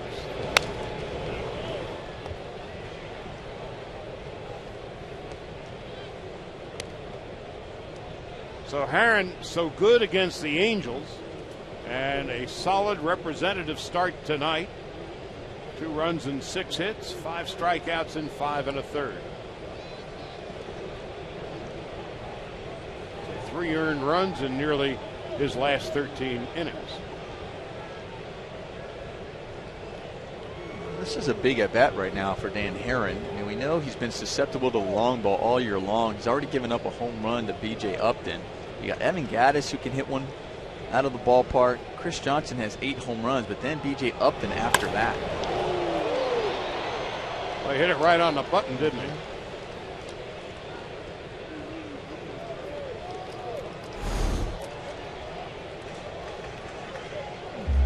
that breaking ball that he leaves up in the zone.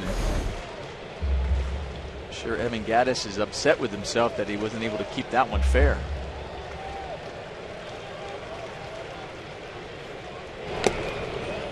But Herron comes up with a big strikeout, his 6th, and there's 2 out. Danny Herron's had some put-away pitches. Nomar, you made the comment about his last outing. That was the thing. He could get to 2 strikes. He's one of the most controlled pitchers in all the big leagues, but it was putting people away that was the hard part.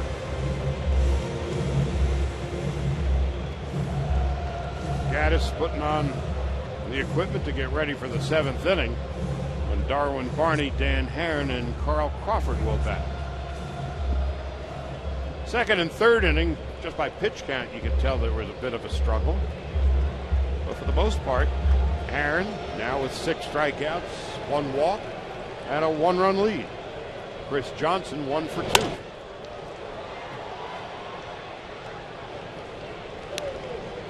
Like I said about Gattis, I said that was an important at bat, and you have because getting that out and having to face Chris Johnson here, because you don't want to see, you got to get Chris Johnson, because you get 2 guys on for the guy who's coming up on deck. DJ Upton, even though hitting in the 8-hole versus Herron, only 8 hits and 6 of them being home runs. He sees Dan Herron very well.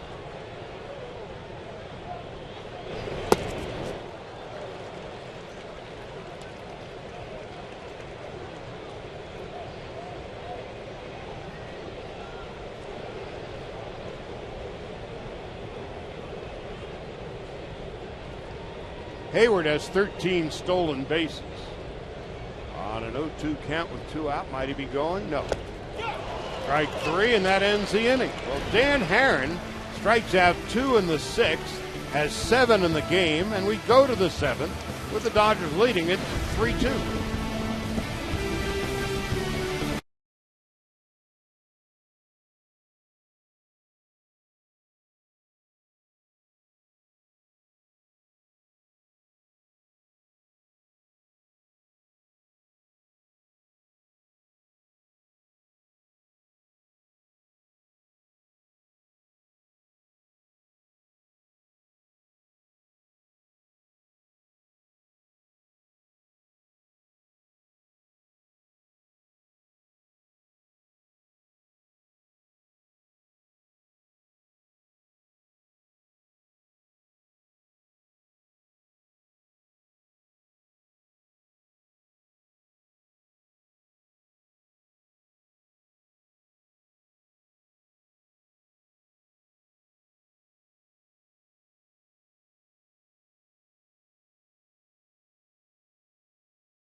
A job well done. D. Gordon in the on-deck circle. He will pinch hit, and upon his arrival, greeted by his bench coach, Clayton Kershaw, Adrian Gonzalez, Darwin Barney, and D. Gordon, who's getting ready to pinch hit. There's Miguel Rojas. And coming off, you can't underestimate the importance of his last start last Wednesday when the Dodgers were really struggling. Hadn't played well against the Cubs. The Angels had taken the Dodgers milk money in the first game of the series. The Dodgers would win 5-4, and Barney with a ground ball to second base. Then Herron came in and gave up just 1 run and 3 hits to the Angels, and that seemed to right the Dodgers ship. They would go on and win the remainder of the games against the Angels and then go to Milwaukee. And tonight, in an important start, Herron responds, goes 6 innings, 2 runs, 6 hits, struck out 7, walked 1. Can only win the game and cannot lose it.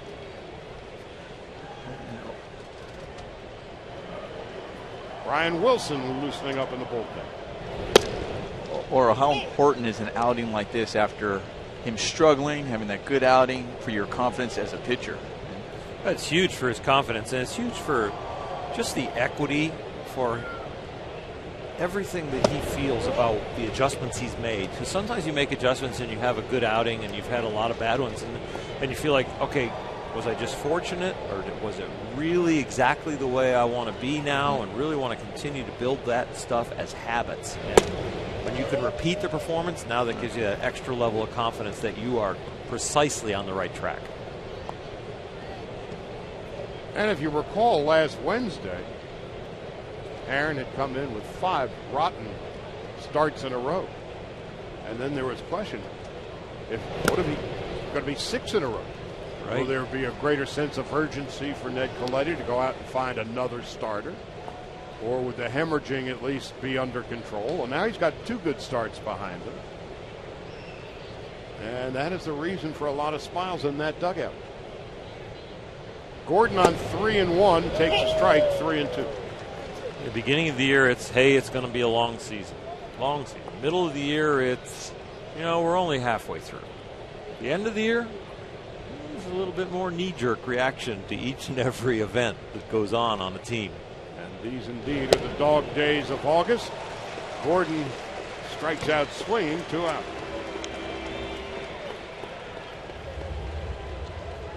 His strikeout on D, I think that pitch right before that really set him up to swing at that when he thought it was ball 4. So in your head as a hitter, you're thinking, well, if he's calling that a strike, this one coming out even farther off the plate, strike, and I got to protect it. And you go after that pitch. Now Carl Crawford with 2 out. Carl Crawford, beside you, Nomar, has a significant interest in the upcoming Little League World Series. That he does. He's really supporting that Illinois team. And he bloops a base hit into left field with 2 out. How'd that come about? Well, Carl said last year he was watching the regional play to get to Williamsport, and he noticed that Illinois team, and he said it reminded him of Little League when he played growing up. And he said after it, they didn't get to Williamsport, but he had his brother reach out to them and see if there's any way he can help and support them. We'll pick up on that story when we come back. Mike Minor's night is done. He leaves on the losing side of the ledger. Dodgers have a runner on board, top of the 7th, leading 3-2.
7 days ago. A lot better tonight, but still, he leaves the game, cannot win it, can only lose it, throwing 100 pitches,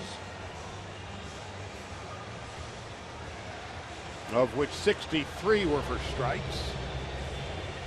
And David Carpenter is now on in relief. Meanwhile, back to Carl Crawford and the Little League World Series.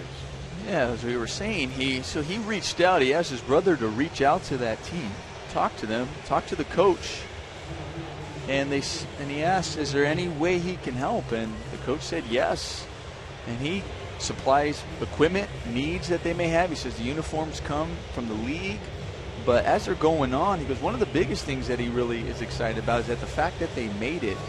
Last year they were worried if they had made it to Williamsport that the parents weren't going to be able to afford to go there.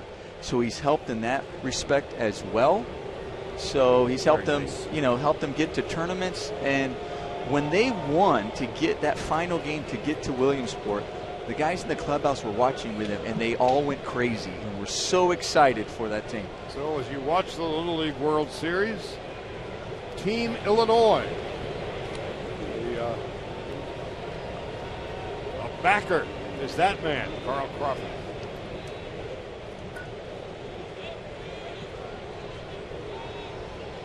Puig with 2 out. Carpenter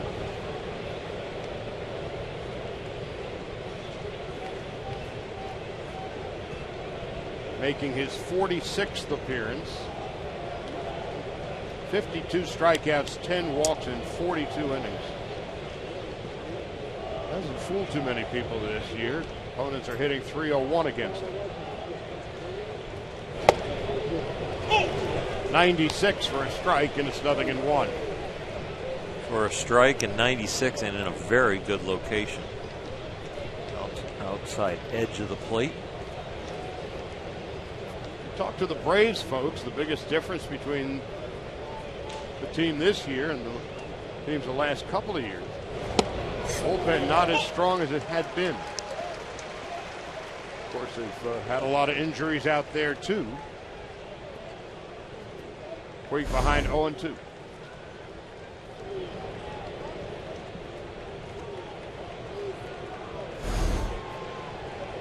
Yasiel wasn't jumping because he thought it was a ball. He was jumping because he was upset he didn't swing. Yeah, he did, because he took that. Looked like Yasiel might sitting on something else. You remember talking about Michael Minor kind of overthinking things too much? I think Yasiel might have been thinking too much on that one. Just looking for a pitch, recognizing it, and let it fly. Puig is flied to right twice and bounced to third. There goes Crawford, swung on and missed strike 3, and that ends the inning.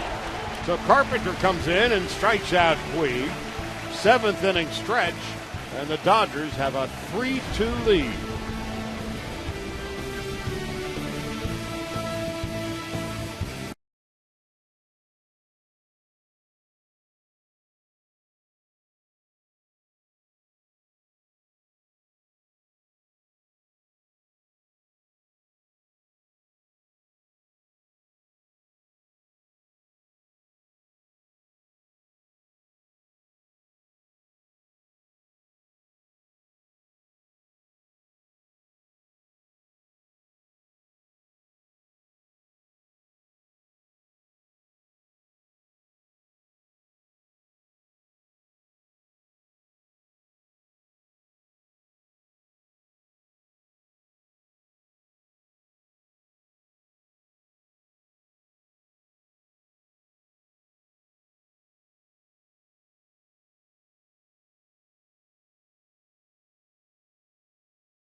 Dan Herron's night is done, and he is certainly worthy of the Arco top-tier play. He struck out 7, he walked 1, and the 7th inning, of course, is a magical inning for the Dodgers. This year, after 7 innings of play, with the Dodgers leading, they are 60-4. When they trail after 7, they are 0-42.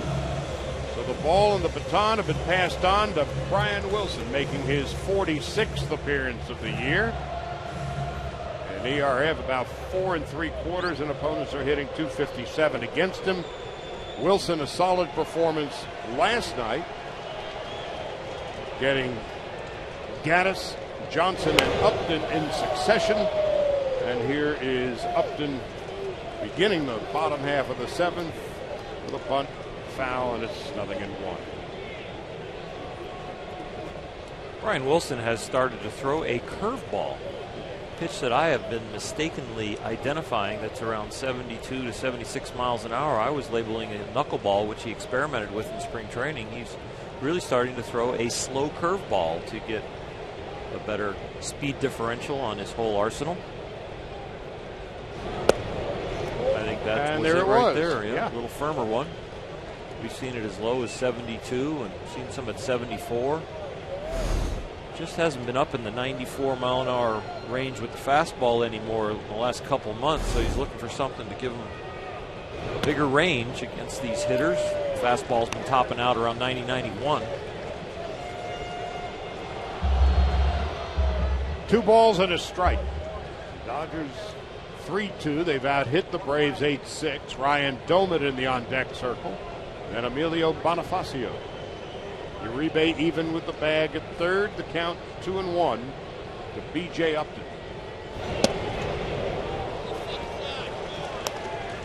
Wilson doesn't like the call. No, Wilson thought he got the outside corner there on that pitch, and he visibly upset. You got to regroup and make sure you don't give in, because you know BJ's ball's down. He's able to hit out of the ballpark. 3-2. Wilson's thinking to himself, if that was a strike, what about the last one? Right. I thought the pitch before was a lot better than that one, and maybe it was a makeup call. So 3-2, and again, control has been the issue for Wilson this year.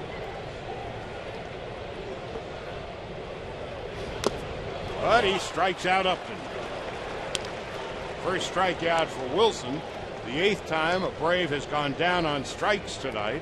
1 out and nobody on. He's wearing out that outside corner. Sometimes it doesn't get called for a strike. Sometimes it does. This one, no need for a call. Swing and a miss. So here's Ryan Domit to pinch hit.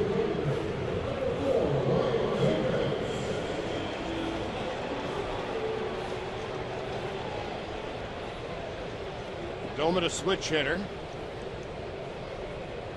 198 overall, but not much either side.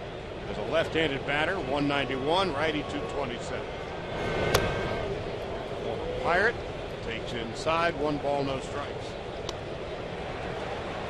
That's a hard-throwing right-hander, Jordan Walden, now warming in the Atlanta bullpen. Eddie Perez, longtime Brave, out there with us. 1 ball, 1 strike to Ryan Domit with 1 out in the bottom of the 7th.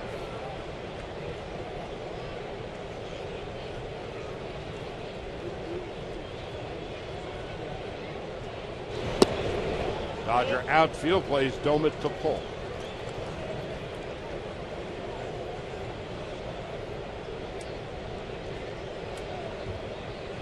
Van Slyke guarding the line at first.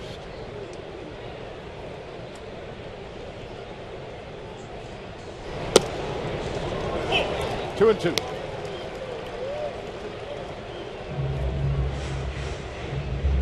The Nationals are beating up on the Mets 7-0.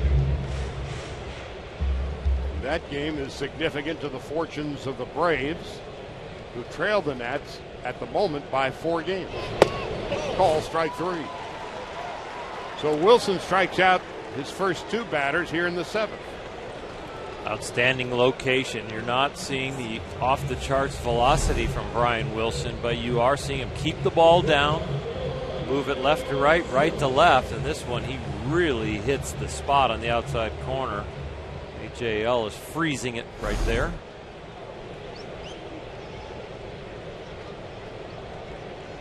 Here's Bonifacio. Has struck out twice and fly to left. 0-1.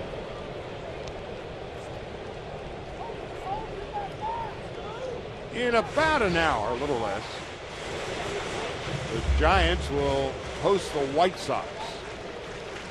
And the White Sox with Chris Sale, who's 10-2 and a 2.14 ERA. And Slight can't get it. Barney does. Throws to first. What a play! Darwin Barney, Gold Glove winner in 2012, showing off outstanding defensive skills. And Brian Wilson sprinting over to cover the bag on the throw. Great play by Darwin Barney, making his first start with the Dodgers. And that ends the 7th.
Through 7 innings of play, the Dodgers 3 runs, 8 hits, no errors. The Braves 2 runs, 6 hits, no errors.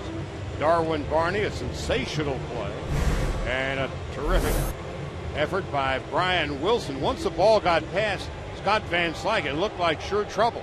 But Barney, of course, a Gold Glove winner in 2012 with the Cubs, makes the play, and certainly worthy of a Carl's Cam replay. Yeah, great range by Darwin Barney and great run path by Brian Wilson to get to first. Matt Kemp leads it off. First pitch is a high chopper to third. Johnson throws it out. Jordan Walden now on in relief for the Atlanta Braves. Big hard throwing right-hander, his 42nd appearance.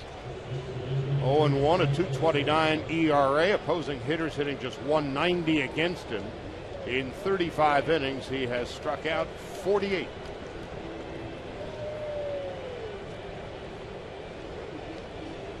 Van Slyke, who's given Gonzalez the night off tonight, is 0 for 3, punched out twice, and fouled out. He takes a strike, it's 0-1. So the Dodgers made 3 trade deadline acquisitions. They get a Gold Glove second baseman who could play a bit of short, a little bit of third if push, in Darwin Barney, who just made a terrific play to end the 7th inning. They got a win out of Roberto Hernandez and a win out of Kevin Correa and gave up nothing. Lower level minor leaguers or cash for the 3 players that they acquired. And a base hit into left field. A 1-out single to left for Van Slyken. One of the things the Dodgers said from the beginning of the season until July 31st at the deadline, they were not going to give up their big 3 prospects, Seager, Peterson, and Urias. They didn't, and they get 3 significant pieces of the puzzle heading into the final 40 games of the year. Yeah, tip of the cap to Ned Colletti and his staff for picking the guys that respond to a pennant race. Veterans. Guys who have a pulse but can keep it under control. Pulse is generally good.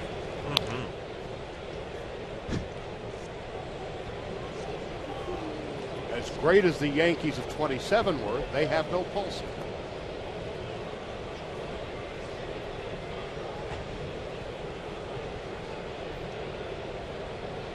One ball and no strikes to Justin Turner.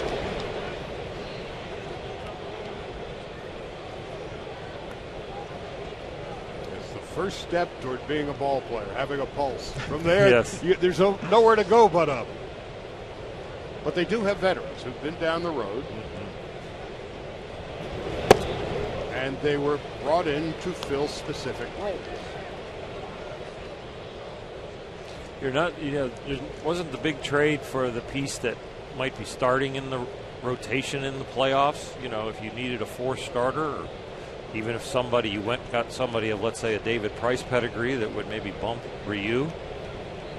But pieces that could continue the marathon and would give you good solid efforts, and when you put good solid effort people around a championship team, they can perform at a higher level with a little help from their teammates, their new teammates. They get a little boost in adrenaline and concentration because they get moved into a pennant race from losers to winners. Well, all 3 of them came in knowing exactly what their responsibilities would be. And in the case of Roberto Hernandez, the artist formerly known as Fausto Carmona, he was going to be the 5th guy, potential long reliever. Correa was going to be a right-handed Paul Maholm. And once Maholm blew out his knee, Turner's been struck out. And Darwin Barney was going to be a defensive replacement, and that play to end the 7th inning is a perfect example of that. And the other thing, you're bringing them into, they're going from teams that were out of the race to a team that is in the race. And that, you know, as a veteran, that's a whole different feel compared to a young guy coming in and going, you know, oh, I'm thrown into a race. You don't know if they're going to have to deal with those nerves, whatever it may be. But the veteran guy coming in, because they want to win, they want to get there, and they're like, wow, I got new life all of a sudden.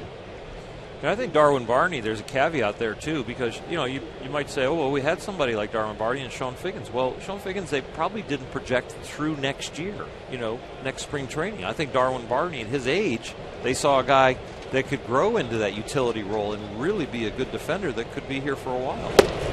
Uribe, 1 ball, 1 strike. So when available, you're striking for multiple reasons. Right, and as fine a player as Figgins was over the course of his career, defensively, you can't put him even in the same conversation as Darwin Barney, who's a Gold Glove winner. And Barney primarily will be a defensive replacement. And again, on a night when Dee Gordon could get the night off, you don't lose a thing defensively. Here's Barney.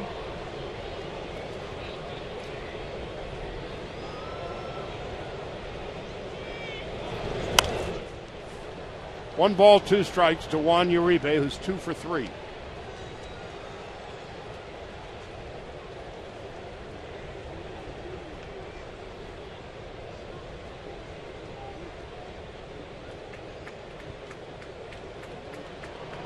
That's J.P. Howell. He's going to pitch the 8th inning. A couple of left-handers, LaStella and Freeman, will lead off. And then after that, it'll be Upton. No runs, 1 hit, 1 left. We go to the bottom of the 8th. Dodgers nursing a 3-2 lead. J.P. Howell is on his way in.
A look ahead on the Dodger calendar presented by 76.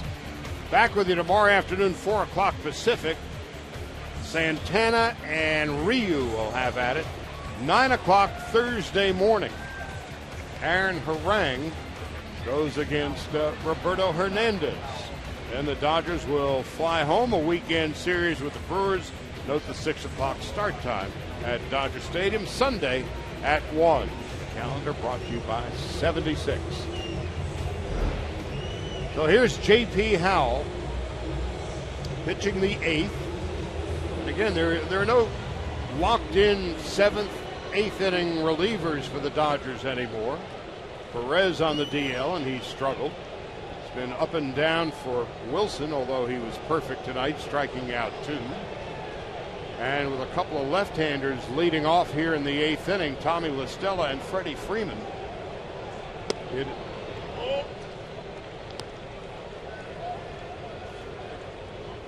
So Howell is pitching to the left-handers. You see Rojas at shortstop. LaStella 1 for 3. Barney! What a play! And it's dropped by Van Slyke. Darwin Barney with what appeared to be a single saving play threw across his body, and Van Slyke, it was a catchable ball. Darwin Barney showing the range to his right, getting the body in position after he fields it to throw across. A good throw, and Van Slyke just misses it. He definitely off his glove, catchable ball, and Van Slyke is definitely going to go inside and be upset with himself. Well, instead of the first important out of the bottom half of the 8th, Stella is aboard.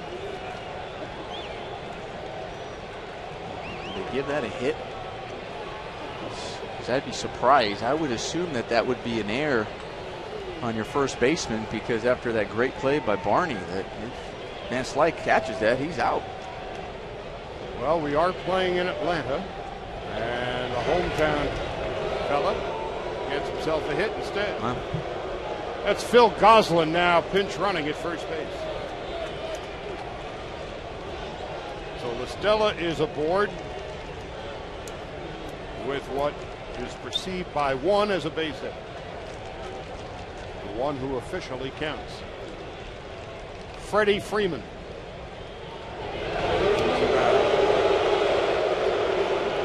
One thing J.P. Howe's been able to do is if runner on first base gets on, regardless of a hit or however they get on, comes back, focuses, and tries to get that ground ball to try to induce that double play.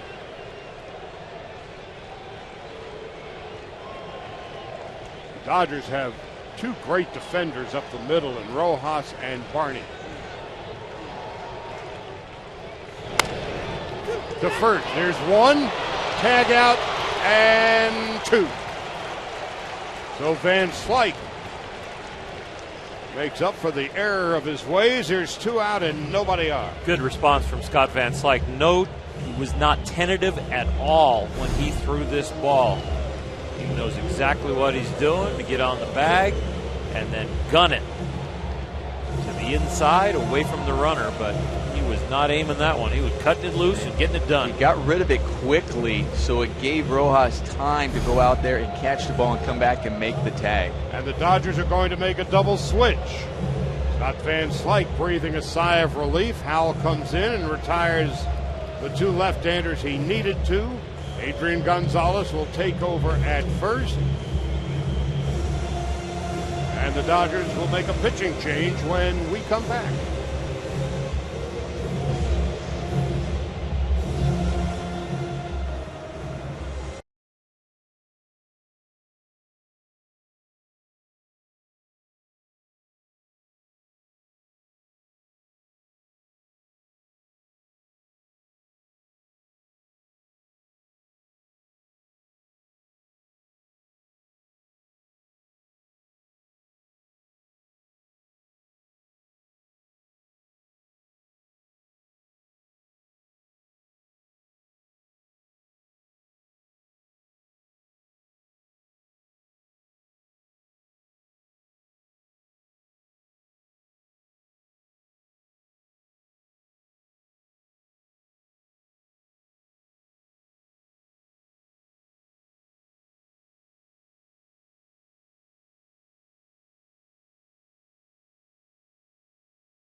Than your beard. Meanwhile, Scott Van Slyke on a terrific play by Darwin Barney dropped the ball. So LaStella got to first base, what was called a base hit, but then Freeman, a one-hopper right to Van Slyke at first, stepped on the bag, eliminating the force, and LaStella would be tagged out at second base by Miguel Rojas. And so suddenly two outs and nobody on, and what could have been a real annoyance for the Dodgers. Instead, Brandon League is in with two out and nobody on to face Justin Upton. And Adrian Gonzalez takes over at first base. Gonzalez will be inserted into the lineup ninth. We're batting third in the top half of the ninth inning. League will nominally be put in the cleanup spot. He's got as much chance to bat tonight as I do. Justin Upton is 1 for 3 and an RBI. Dodgers lead 3-2 in the bottom of the eighth. And the League misses inside. It has been a process for Don Mattingly over the last couple of months, really, getting to Kenley Jansen. When they get to him, he's money in the bank. but the bridge has been occasionally rickety. League delivers, and it's 1-1. But Brian Wilson tonight, 13 pitches, 8 strikes. Perfect with 2 strikeouts. And Howell retires 2 batters. The official score says it was a base hit, so he gave up no runs and a hit. Either way, the Dodgers lead by a run with 2 out in the bottom of the 8th. 1 ball, 2 strikes to Justin Upton at .280 with 21 home runs and 69 runs batted in.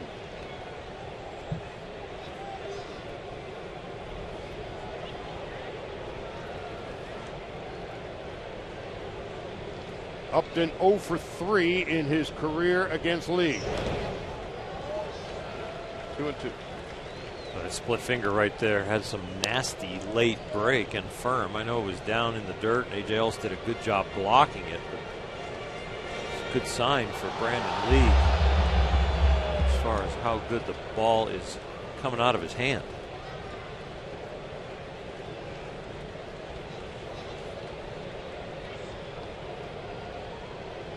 League's ERA is just 2.42. 3 balls and 2 strikes to Upton. Jason Hayward on deck. In the 9th, the Dodgers have A.J. Ellis, Darwin Barney, and Adrian Gonzalez to bat. For the Dodgers, this is game 15 of 20 games in 20 days, and so far 9-5, 4-2 on the road trip. A 3-2 pitch upcoming. Inside ball 4. A 2-out walk to Upton prolongs the 8th inning.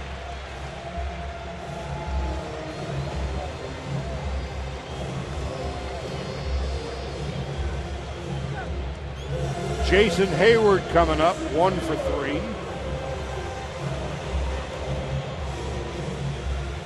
Well, in this ballpark, Jason Hayward, you're not going to want to throw him something that he can pull down the line to right field. If he's going to beat you, you make him beat you the opposite way. So really the key is Yasiel Puig has got to really be on his horse, guarding the gaps, to keep Justin Upton from scoring on anything that happens to get towards those gaps. Hayward has faced League 3 times, a hit and 2 walks.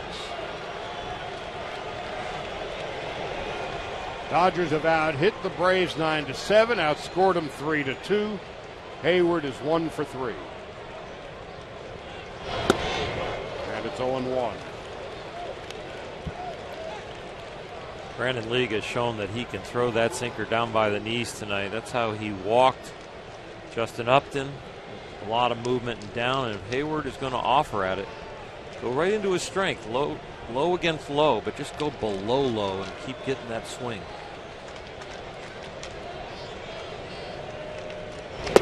Nothing in 2. Outstanding pitches right there. 94. This is strength against strength. A low ball hitter against a low ball pitcher. But what you do is you give him what he's looking for. It starts the bat. That's where he wants it. But then have that buried movement that he's got on that fastball tonight. Takes it right away from the bat. 9 Braves have been struck out tonight by a Dodger pitcher. 11 were struck out last night. Don't change a thing right here. Don't try and set him up. He's going to swing at that. Just stay right down there. It's like if you were a 95-mile-an-hour fastball pitcher and you were getting it by somebody up above their waist and they weren't catching up. Stay down there. You're not catching up to the sinker. On 0-2. 1 ball and 2 strikes, blocked nicely by A.J. Ellis. And when he was trying to keep it low, he just tried to take something off. It would go with the split finger. Good block over there by A.J. Ellis, keeping it in front, keeping the runner at first base. And if you're going to miss with that split finger, miss in the dirt. You don't want to leave it up hanging. That's the ball that can go down the right field line in the air. 1 ball, 2 strikes, 2 out.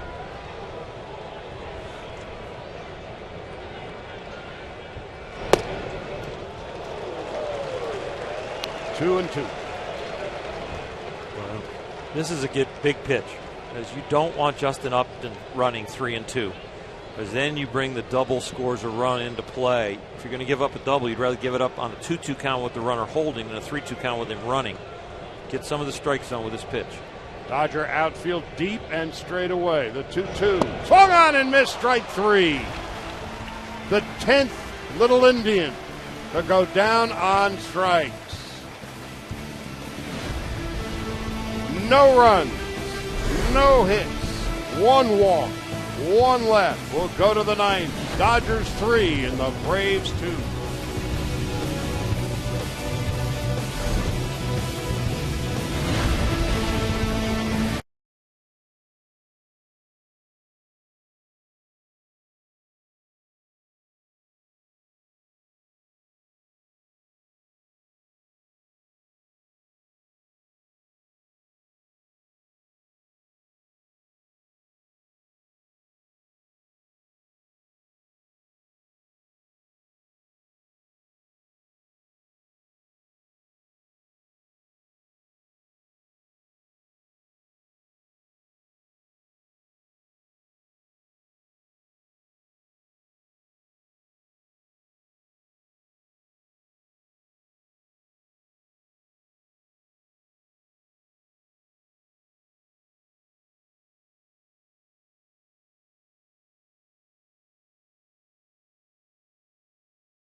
The Braves 9-7, and follow every Dodgers game with MLB.com at bat on your favorite mobile phone or tablet. Get live look-ins, instant replay, scores, stats, audio, free MLB.tv game of the day, and more. Download on your app store or visit Dodgers.com today.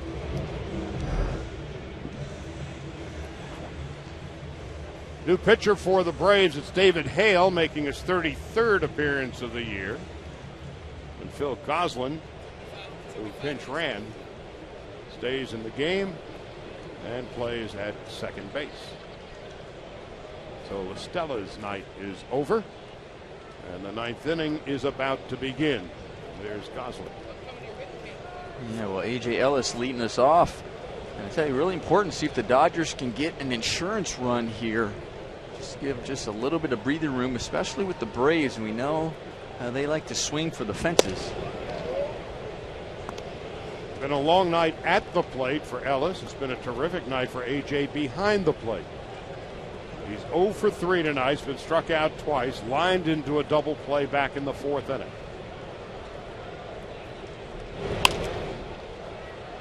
Fouls it away.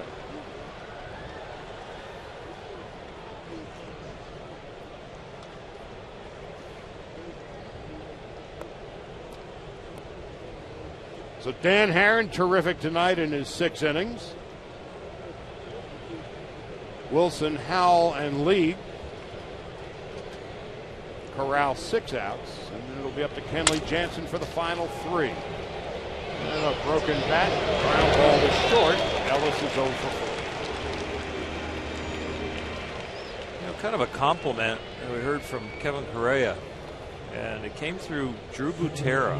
They both played together in Minnesota, and when they met up, when Kevin came over, Drew said, Kevin, a little different level of preparation around here compared to Minnesota. A.J. Ellis and Rick Honeycutt really work the stats and the computer, and you are going to be so prepared.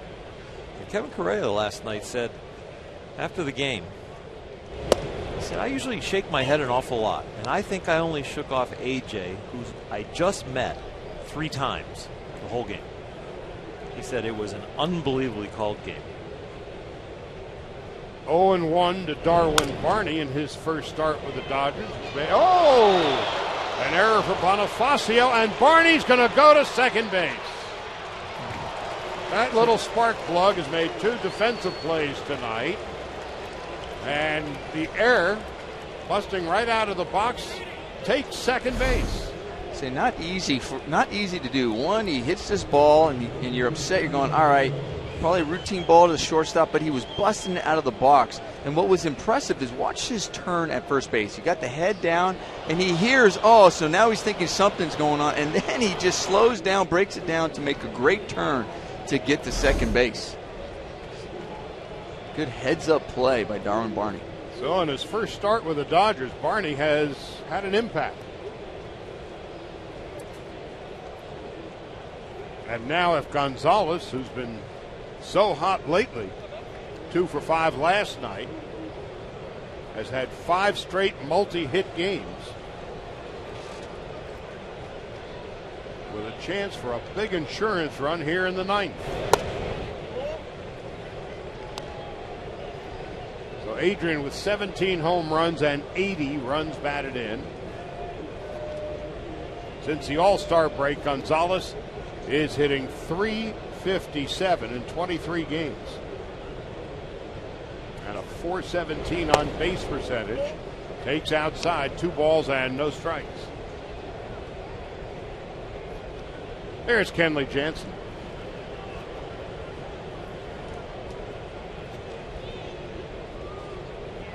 Getting ready for his 33rd save of the year.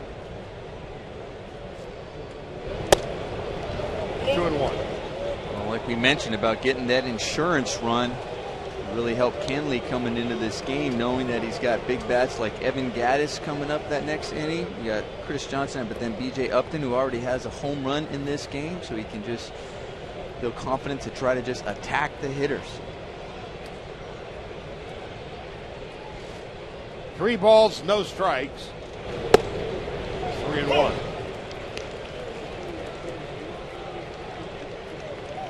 Gattis is 1 for 4 against Jansen. Johnson is 0 for 7. And B.J. Upton is 0 for 1 against Kenley Jansen, who is warming in the Dodger bullpen. To first base. This will get Barney to third and 2 out. And it'll be up to Carl Crawford, who is 2 for 3 tonight and a run scored.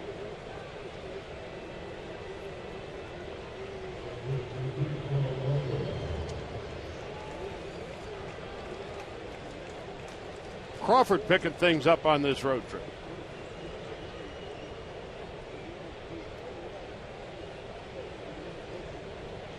Ten for 24 on the trip. Foul tips it into the dirt. 0-1. Yeah, he is really rewarding Don Mattingly's confidence in him. Don Mattingly has been asked multiple times why Carl's getting the bulk of the playing time in left field, and the response was, well, he was the hottest hitter on the team when he got hurt, and we expect to see that soon.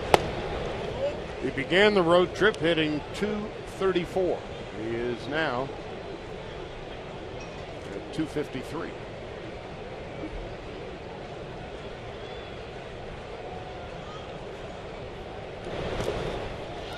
And the ball gets past the catcher, throw to the plate, not in time.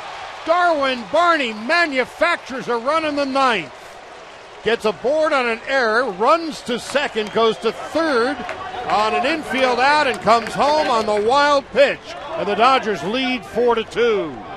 It's a big run right there for the Dodgers, and a great heads-up base running by Darwin Barney, recognizing the ball in the dirt, getting a good secondary to read this. Watch the secondary here, then just notices how far it's getting away, and then he just puts on the afterburners and slides in safely. 1-2. Crawford takes inside. Yeah, he read the original block But then he saw the distance the ball was going to travel, and that's when he actually really goes. Right, you don't want to run yourself out of it. You're saying, okay, I got my momentum or my lean toward home because I see it in the dirt. And then once he recognized it was far enough away, he was just thinking, I am scoring on this one. A routine ground ball to short. Bonifacio playing out of position because Simmons is hurt. Lets it get past him, and Barney busting out of the box. Once it got past Bonifacio into short left field, went to second base. Then went to third on a ground out and came home on the wild pitch. And Crawford lines it into center field for a base hit. Crawford with 3 base hits. Well, we highlighted the right guy in the pregame show tonight. Yeah, we were talking about that. Oro was just mentioning about Don Mattingly saying he was the hottest hitter before he got hurt, but he was also, Mattingly recognized he was hot because he was playing consistently. So Donnie's like, I'm going to do that with him right now. Let him get him out there. Let him get the reps he needs. Let him get the at-bats. And because of that, he's been getting base hits. And we also talked about yesterday, Charlie, you're saying even the ones when he wasn't getting base hits, he was still hitting the ball hard right at people. Well, last week or 10 days, you got a sense that Crawford was getting back to where he once had been. Squeak takes low, 1 ball, no strikes. Well, one thing we have learned about Atlanta in the first 2 games of this series, they have been defensively challenged. Last night, while only 1 error on the line score, several misplays. An error and a wild pitch give the Dodgers a run here in the 9th. And now a ground ball to second base. Goslin with the flip. Puig is out, and that'll end the inning. Darwin Barney. Darwin. Naturally. Wild pitch. And the former Cub scampers home with a big insurance run.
Proud to have a dirty Dodger uniform.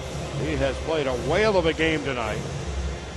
2 outstanding defensive plays, and his hustle contributes to a big insurance run as we go to the 9th inning, and the Dodgers with a 4-2 lead. 4 runs and 10 hits, 2 runs, 7 hits for the Braves, and Kenley Jansen, who has been good on 32 of 36 save tries this year. 75 strikeouts in just 43 innings. This year he's almost been like 3 different closers, even though he's been outstanding in each time he has used a different theory. He was a little bit cutter happy at the beginning of the year, then he went to a nice pitch mix and actually gone to more 4-seamers and throwing the ball harder earlier in the inning now compared to building into his velocity. He'll come out of the pen now throwing 95, 96. And again, all in all, it's been a pretty good week for the Dodger front office. Roberto Hernandez, Kevin Correa, and Darwin Barney all have contributed mightily. And if Jansen can close the door and make good on his 33rd save of the year, all three of the most recent acquisitions have contributed to a victory. Jansen's first pitch is a strike, 0-1 to Evan Gattis. An infield hit. He's been struck out twice. 31,904 watching this one tonight. And the Braves have lost 10 of their last 12. Gattis gets his knee buckled. It's a ball and a strike. Dodgers looking to make it 3 in a row. 6 of 8 and 15-10 since the All-Star break. And the Giants get underway in about 15 minutes. And they already trail the Dodgers by 5 and have to face Chris Sale. Jansen on 1-1. 2 balls and a strike at 94.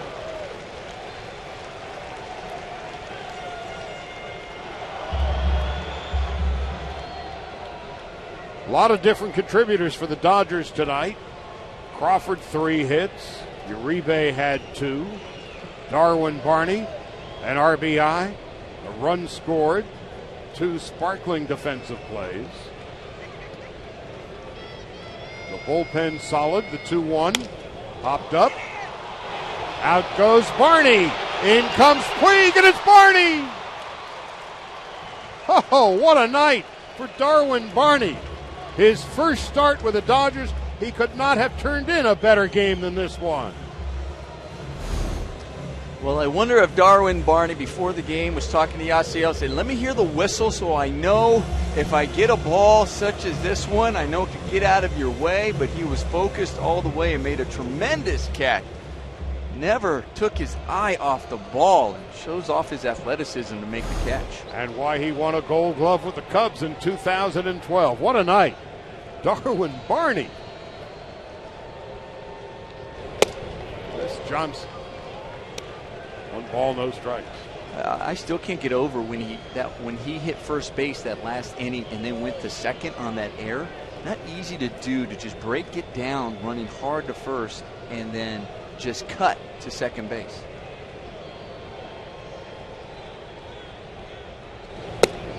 And a strike, 1-1 to Chris Johnson, who's 1 for 3. It's remarkable the energy that Barney has brought to this team. Miguel Rojas is now at shortstop, who's brought to this team. When he was at Oregon State and they won the back-to-back College World Series, they were a team that wasn't the most talented, but they were a bunch of dirtbags. And they played hard. And what he has shown tonight is exactly the way that championship team at Oregon State played. And he has kept that mojo after turning pro. Got that mojo working. On 2-1 to Johnson. Upton on deck. Did he go around? Yeah. 2 balls and 2 strikes. First base umpire Mark Ripperger.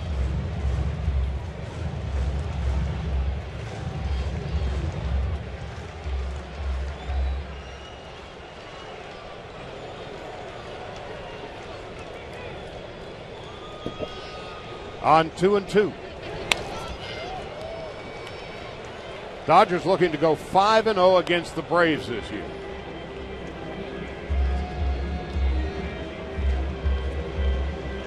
Last time they had a 5-game winning streak actually spanned 2 seasons, the end of 1990 and the beginning of 91. Got him.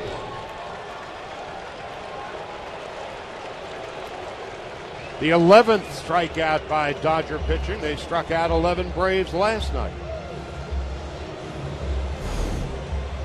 Kenley Jansen Believe it or not, the big guy is very deceptive. He throws the ball in the mid-90s, but he's deceptively quick to hitters because he has a 7-foot stride. Most of the pitchers, your stride's about the length of your body, about 6 feet, a little over.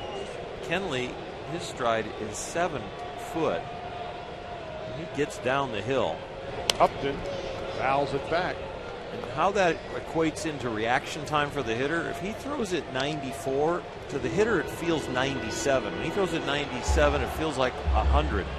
Because for every foot closer you are to the hitter, it's 3 mile an hour reaction time. So he is sneaky fast, even though he's throwing hard. No balls and a strike. No balls and 2 strikes.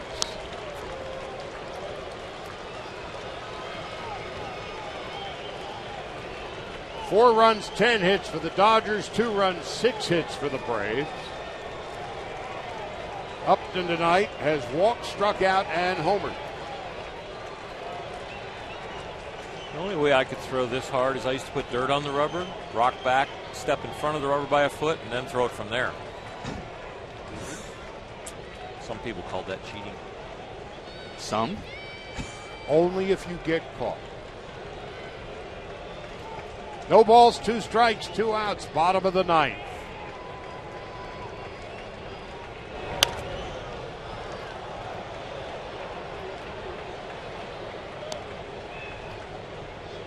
Dodgers a strike away from going 5.5 in front of the Giants, who begin play in about 10 minutes. And that strike should be up in the zone. See, that one, Upton was lucky to catch a piece of it. If he climbs the ladder, Upton won't be able to catch up to it and swing right underneath it. The 0-2. Upton, who struck out once tonight, leads the National League in having been fanned 147 times. Kenley Jansen learning some new tricks from around the league. LaTroy Hawkins did that when he doesn't come set. Yep, he just did the leg lift and come at you, but he threw the ball up like Nomar asked for it. I think he beats him. Down is where DJ wants it.